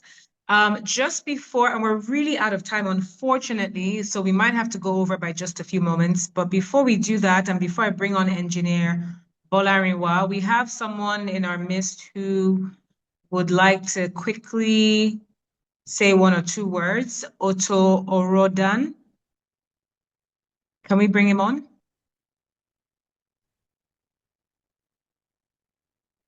Hi, good evening, everybody. Good evening to the Sworte Talks community. Good evening, Aderonke. Can you hear me? Yes, we can. Okay, I'm currently in motion, and Dr. Gusanya just dragged me to make a very quick comment. I've enjoyed the conversation so far, and my first Sworte Talk was, I think, 12 years ago at the Muson Center. So it's been great to see that it's been, the community has continuously grown. And very impressive to hear, everyone's contribution, Sonny Roche, Nisi Madu, and Nodebem. I wanted to just share very quick information. I think AI, like you've all referenced, plays very important role, and it's important to realize that we will either consume it or it will consume us. This week we have an exciting opportunity that Dr. Gusoya felt I should share. We are launching a children's coloring storybook in partnership with Google, and it was 100% generated or designed using Gemini AI. And for the sake of time, I wouldn't have to speak very deeply about it, but it's in partnership with Slum to School. I hear a voice in the background. I hear a voice in the background. Yeah, so this was in partnership with Slum to School Africa, Ink Memory, a few Nigerian public figures, influencers, celebrities. I mean, the idea is getting children to start to understand, to read their stories, to learn their stories. So we have a number of stories featured in the book, from the Queen Moremi to the Walls of Benin to the Agungu Fishing Festival to the Igbo New Yam Festival and several other stories. It's the first edition of a few episodes that will be released, and we have several contributors, creative contributors from the entertainment space. And so I was really impressed listening to the first lady, the first students from Vivian Fowler. I think that was Ayomide, if I'm not mistaken. And so this will be re-extending an invitation to the school, to her and her schoolmates, to feel free to come attend the event on Tuesday and perform your spoken words in front of the Google staff and several other guests who will be there. And any other member of the SWOT community, we could extend 5 invitations because it's a very private event. So thank you very much for the continuous work you do, and everyone who's attending. All the best. Thank you very much, Otto. Thank you. All right, moving on very swiftly, I'm going to call on Engineer Aki Bolarinwa, our final storyteller for the day. And he is going to talk to us about practical applications of AI in various fields of discipline. Over to you, Engineer Bolarinwa. Very much. I'd like to share the screen. Yes, with the book.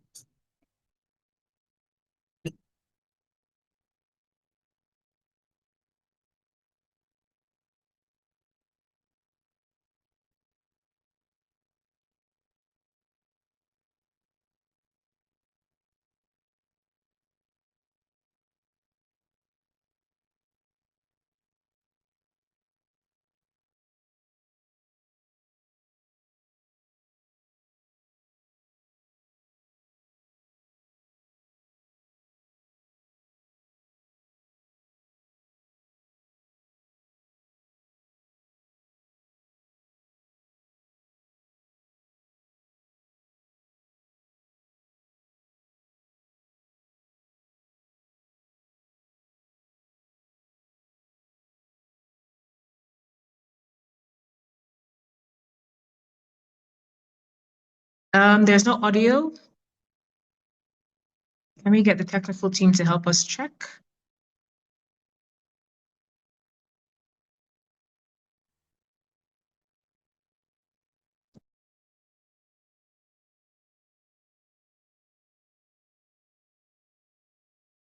I'm sorry about that. I'm sorry about the delay. I'll get going.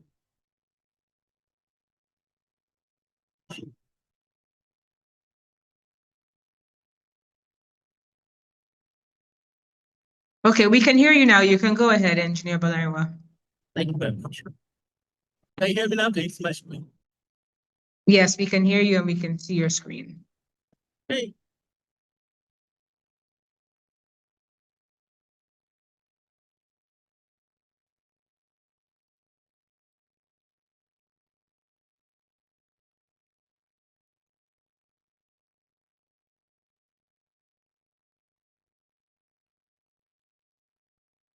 Everything I'm going to share today comes from actual using AI, not in theory, but in practice. Although I've been bouncing back and forth between private venture and consulting a couple of decades, the past 3 decades, I've been strictly working as a consultant, well, because of the better life and work balance and being in venture. After spending a long time in the US, last year I started working, towards the end of last year, I started working remotely in Nigeria. But because of working in a banking environment in medical, you're not allowed to really work their data so much from out of the country. So my tenure ended towards the end of last year. And I've been working strictly on my own ventures. The 2 ventures that I'm going to draw examples of AI on, one venture called Box Plus, which is shopping homes, and Tegra, which is a motorcycle, electric motorcycle. For Box Plus, it's just a matter of optimization that we use AI for. For Tegra, being a startup company, the needs are more like augmentation of their our staffing because of the various speed and time it takes to bring people in. Let me start with something we all know. Building software is painful. And as a startup organization, that's probably one of the first place to start because you want the exposure initially. You need front-end designer, back-end, and sometimes along the way, you use control of the originally want. Now imagine something different that AI allows you to do. Imagine yourself looking to a neighborhood of very nice buildings. And you said, oh, I like that window. I like that column. I like that layout. You even walk inside and pick the interior. Then you tell the builder, build that for me. Realize what happens happening right there. Didn't want to architect the structural engineer, but able to talk to the builder and build what you do. That is what AI felt like the builder. Engineer Balariwa, not to cut you short, but we're struggling to hear you. And I know you have a really good presentation, and I would hate for us to miss out on what you're saying. So is there any way you can adjust your sound? We're really struggling to hear you. It's a bit muffled. Oh, I'm sorry about that. Let me try again. Okay.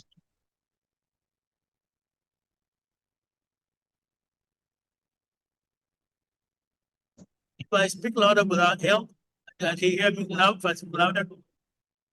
I think it's a little better. All right, let me try that. I suggest he turns off his camera to reduce the bandwidth. Let him turn off your camera, your face.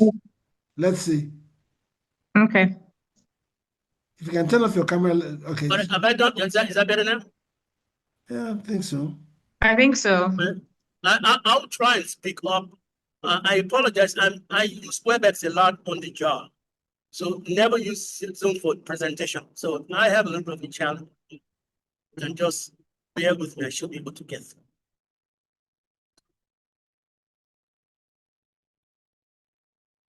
So the AI did for us put us through a lot of competitive analysis. What it did was that, all right, you are trying to be in the motorcycle business, electric. Who are there in your area? What do they do? What does their website look like?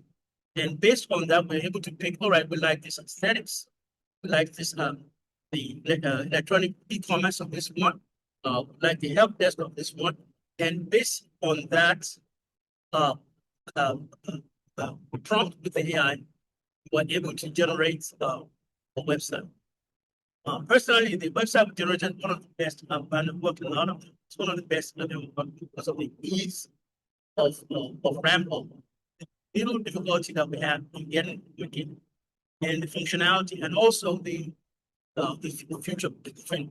It made it that even though we have a static website now, and we have dynamic e-commerce, that's what they call island. I'm using framework called Smash. We have island framework, contact, the chat box. All that could be in later on, but still we started with a very simple and usable website that we really like. What you're saying is just not good on our website. It's starting with clarity instead of translation. By reviewing site of similar problems, we had a roadmap to into important features. The biggest win wasn't speed, it was effort. Which is solid algorithm, far less back and forth, fewer repetition, less emotional fatigue. Decision happened earlier when they are cheaper to change, and system itself became easier. The next I wanted to show is actually hiring. This one is but executive assistant. Hiring for me has always been guesswork. There's a job, sometimes 5C becomes C, sometimes 50. If it's small, you worry, did I miss better candidate? It's not soft. Engineer Bolariwa, I'm sorry to cut you again. We are really struggling to hear you, and I would hate for you to speak and nobody can hear what you're saying. I'm not sure, is there a different maybe headset you can use if you're using a headset, or something else that you can maybe try? Let me start.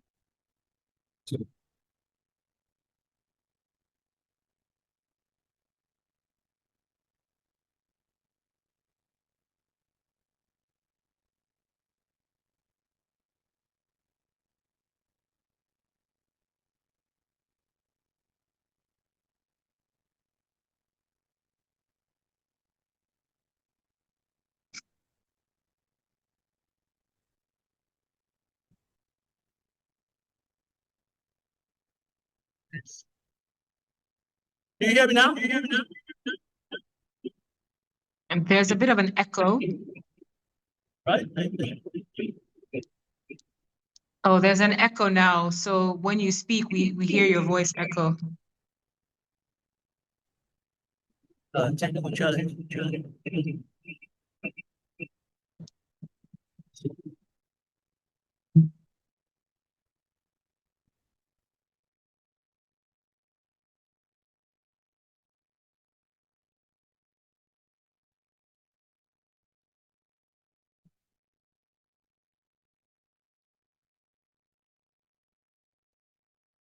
Can you speak now, Engineer Bolariwa?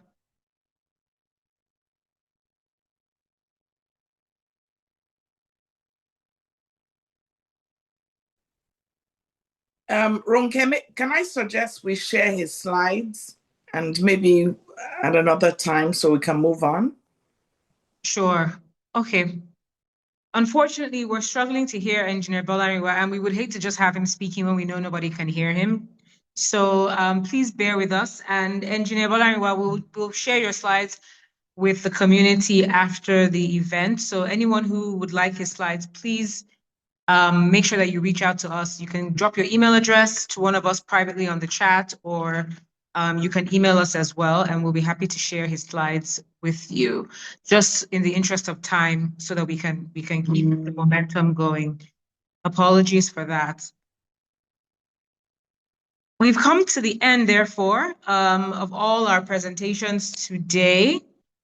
We do have a number of questions. I have a ton of questions personally as well, but we're not going to be able to take all questions. So let me see if we can batch some of these questions together for our storytellers/speakers, and then we will have them in a minute or two just help us answer those questions. So we have a question here, and I think Mr. Iroche tried to answer some of the questions in the chat. So maybe we'll skip some of those since they've already been answered in the chat. So somebody is asking, how do we democratize AI and ensure that the majority of Nigerians down to the rural level, as noted by Nisi, reap the benefits? That's one question. So that could be directed at either any of you actually who would like to answer that question. We have another one here that says, Mr. Aroche talked about the challenge of the availability of clean data in Nigeria to support the effective AI deployment. Is there a way that AI can be used to address this deficiency? So AI being used to address the data deficiency. Let's start with those two questions, and then I'll see what other questions we have coming in. Okay, thank you very much. Like I said during my presentation, that AI could be synonymous with garbage in, garbage out. If you have wrong data, how can wrong data generate good data for you? I know in the Northern Hemisphere, the more developed countries, you have synthetic data because they more or less run out of data. They're creating synthetic data, but can only, like I said, you can only build something on something. You can't build something on nothing. So we shouldn't be lazy. We should face developing our own data. AI, for instance, cannot develop more Igbo digitized language, for instance, if it's not in existence. Okay. Anisi spoke about, what did you call it now, the technical term about adaptive learning. And it also begs the question around if this can be applied for out of school children. I don't know, but is that something that we can see AI being used to address, as the person also mentioned, in the rural areas? Is there a way that this can be used in some way to address some of our education problems outside of the school walls? What do you think about that, Nisi?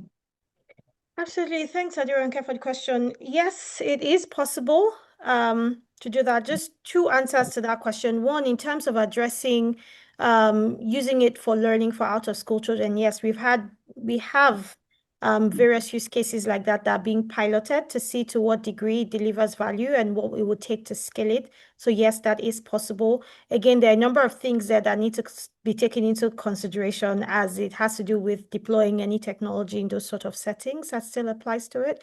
But yes, it's possible. The second thing around democratizing AI such that, even people in rural areas reap the benefits.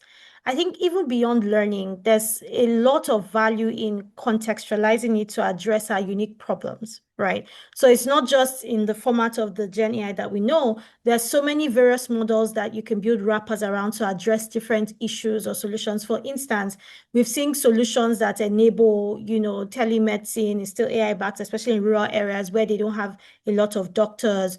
We've seen, a number of solutions that help across a range of different things. I think the biggest power for democratizing it is what are the key issues that address, that affect rather people, especially in these rural areas. How can we build contextualized solutions for this? And that way they're able to reap the benefits. And when we talk about contextualized solutions, it doesn't have to be solutions that are very complex. It can be solutions where you have AI behind it, but it's WhatsApp, right? That is the interface that these people in the rural areas are dealing with, but it's powered by, AI behind it. And so that's an example. On the last one on data, I just wanted to double click on what Mr. Richie said.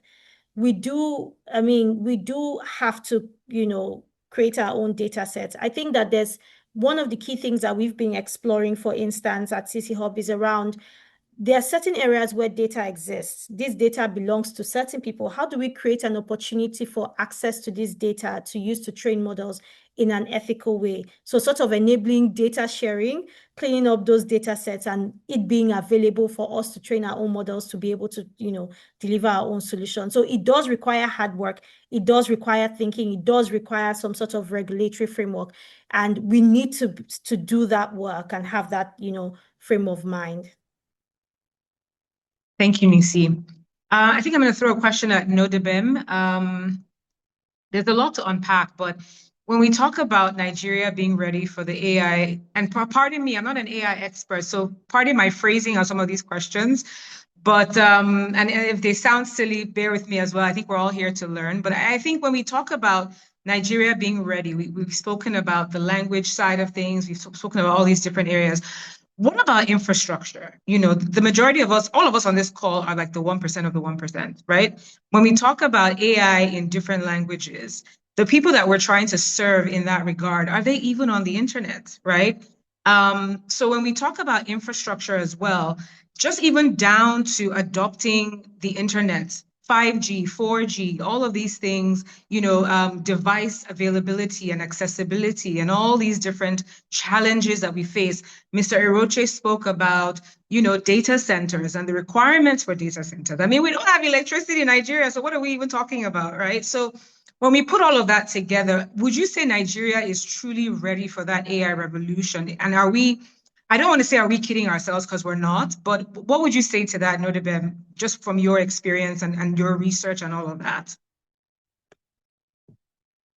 I think you're muted. Can we unmute Sorry, him, yeah. please? Okay. No. Okay. So I would say Nigeria is ready, but there has to be, you know, key measures that goes hand in hand alongside the AI initiative. The number one thing is Thank power, you. you know, like even if it's just like small scale solar and battery setups to help us, you know, miniaturize how much, you know, power we can have in the rural areas.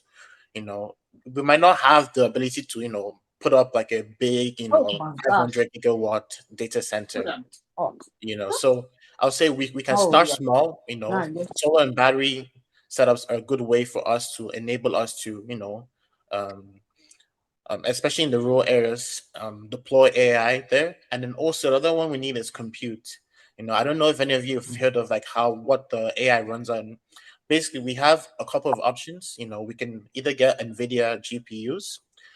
There's also AMD options, and there's also Google. They have their Google.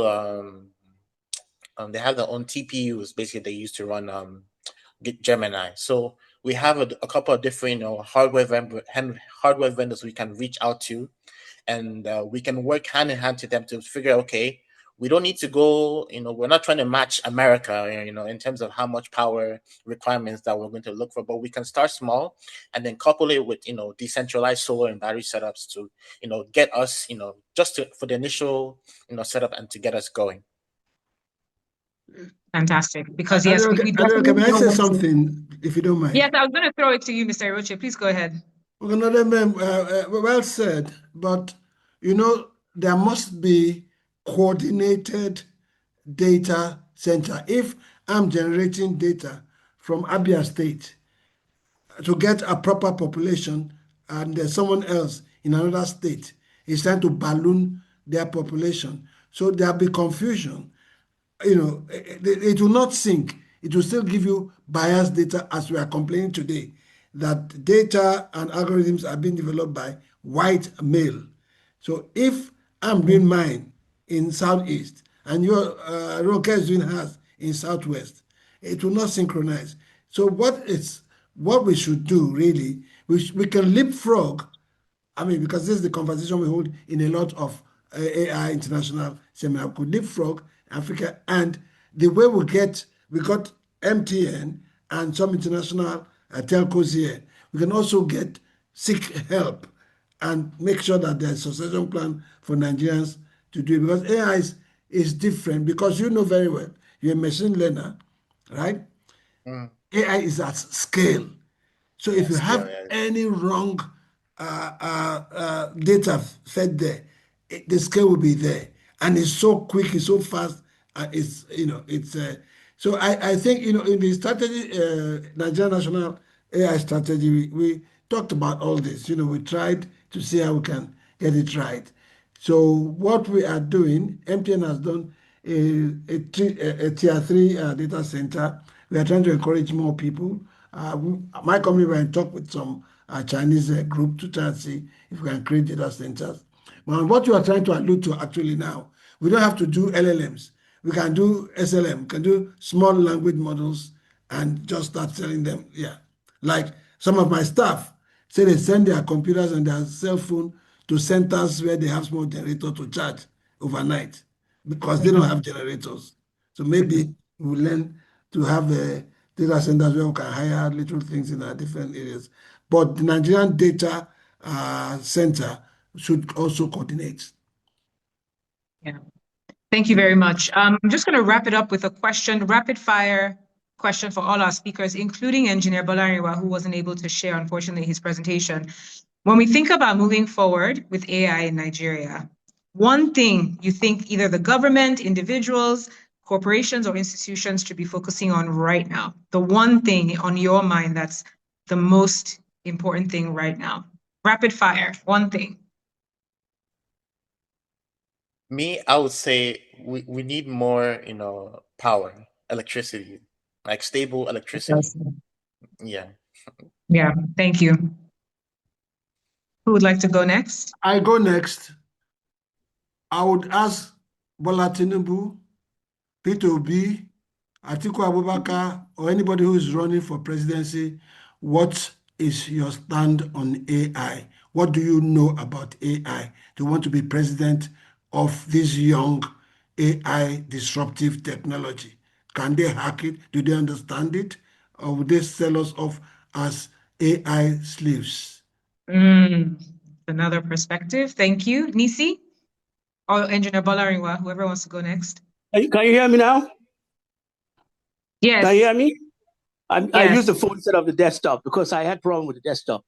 Yeah. Sure. What I would say is that a lot of problem in Nigeria has to do with improper decision and self-interest. The more we can pass through AI or vet decision through AI, the more we may be able to get things that really think more of the future rather than self-interest. That would be my contribution. Thank you very much, Engineer Bolariwa. And last but not least, Nisi.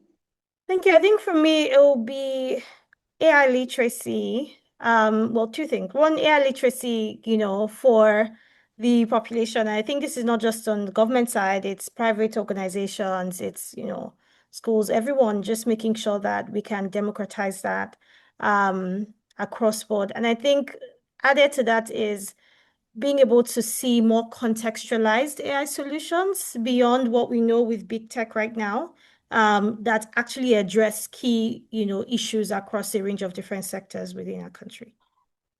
Thank you, Nisi. And I just want to throw this out there as well, because I think we have a few educators on the platform. I don't know. I mean, I was in school how many years ago? I don't know whether AI is taught in schools, but I do think we need to get our kids off TikTok and get them into this space. ChatGPT is not the only AI out there. And I think we need to, from the institutional side standpoint, we need to really get our kids, because they're the future. We say it all the time, it's cliche, but it's the truth, right? So we need to get them getting their hands wet and their feet wet with AI, and hopefully, it will make a difference of some sort in the future. So thank you very much. Can we give our speakers, our storytellers, a round of applause? Virtual round of applause to Mr. Sonny Roche, Nisi Madu, Nodebem, and Engineer Bolariwa. Thank you so much for sharing your perspectives on various areas of AI. I still have a ton of questions. You guys really opened up a Pandora box here today, but I think it's great because hopefully all of us will walk away from this conversation thinking a bit more in depth about how we're using AI and what AI can really do for us, even as a nation as well. So thank you very much. We're kind of out of time, but thank you so much. Yeah. I'm going to hand over to Mrs. Amber to close this out further. Thank To our you. awesome moderator, Aderonke, thank you so much.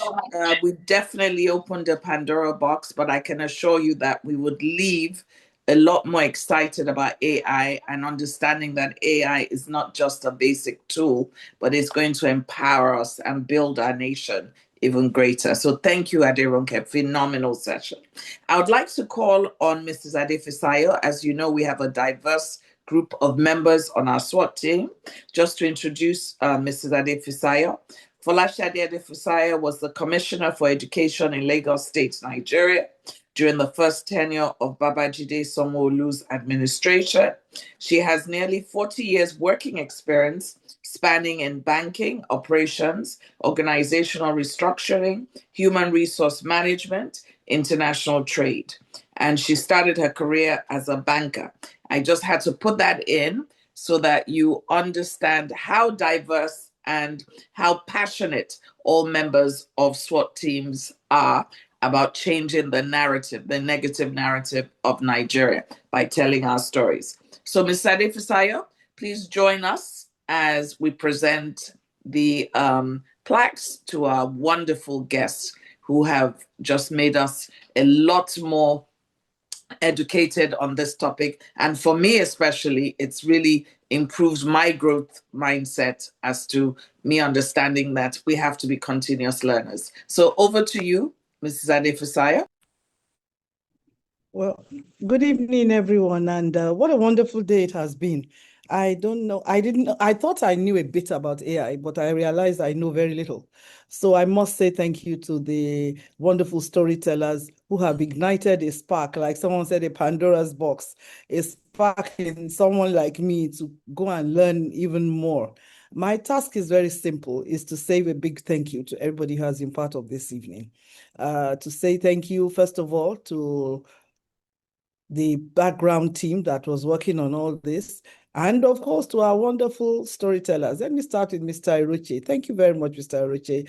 We must thank you. We appreciate your taking time off your undoubtedly busy schedule to come and talk to us and to pick our interest and to there's a word in Yoruba that says that is called dagbalamu. That is, you made an elderly person quite troubled. That, oh dear, how can I not be part of this? How can I know more about this? Thank you very much for troubling my brain and that of many other people here. It was a wonderful presentation. We really enjoyed it. Thank you so much. So this is You're our most welcome. Thank Agbalagba lèmi náà.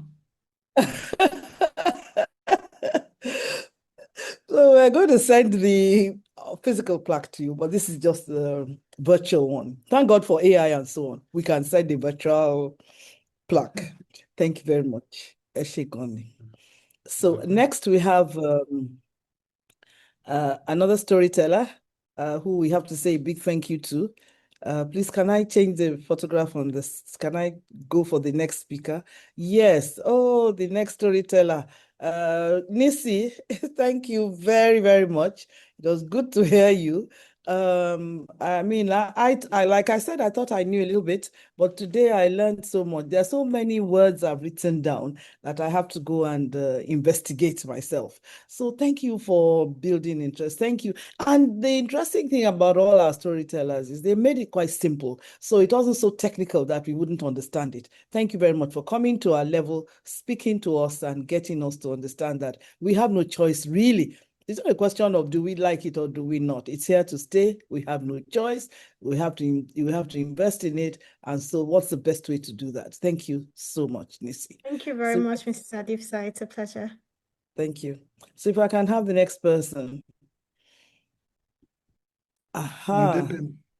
So thank you so much, Chukuno. I'm sorry. I don't like to say, can I pronounce it? Chukuno Debema. Am I right? Yeah, you're right, ma. Yeah, I don't like, I'm a Nigerian. Wherever a Nigerian comes from, you should be able to pronounce their name.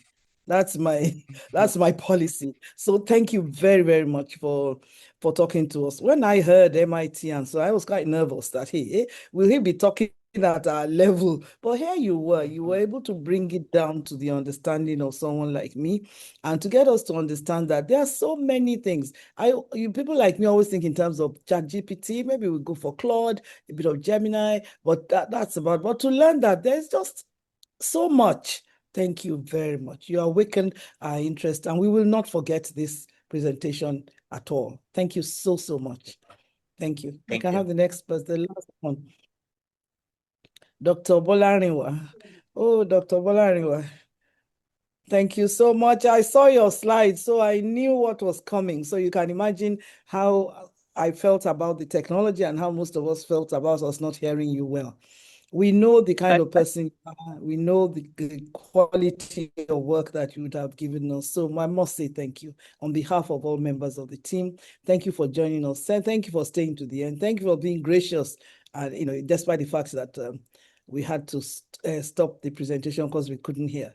Thank you very, very much. I don't know whether you remember, but we are neighbors in Ibadan. Thank you so much. Somebody hinted. In addition. All right. Thank you very much. I really apologize for the glitch. I wanted to share messages, but sometimes that's where technology goes. But I really appreciate that I was invited, and I really appreciate it. I will share the PowerPoint. I've modified it based on feedback from you to shorten it and make it more relatable. Brilliant, brilliant. Thank you so much, Mrs. Adefisayo, for that lovely presentation. Before we end, it's important that we recognize Agnes Ojehomo, who has attended over 5 episodes or events with Sword Talks, and you will be receiving 10,000 Naira in data. So can we just give her a virtual clap? And I'm sure you will use that data to continue to build your AI skills. So without further ado, I want to thank everyone for joining us. Our conveyor, you continue to ensure that we get our messages out to each and every member of the SWOT Talk team. A lot goes down in the background. We meet virtually, we meet physically. Thank you, everyone, for your contributions. And Adironke, you were a great moderator. Thank you so much. And to our guests, and especially our audience, thank you for staying with us for over 2.5 hours. We appreciate you. And we look forward to you being a regular member of all our events. Thank you so much.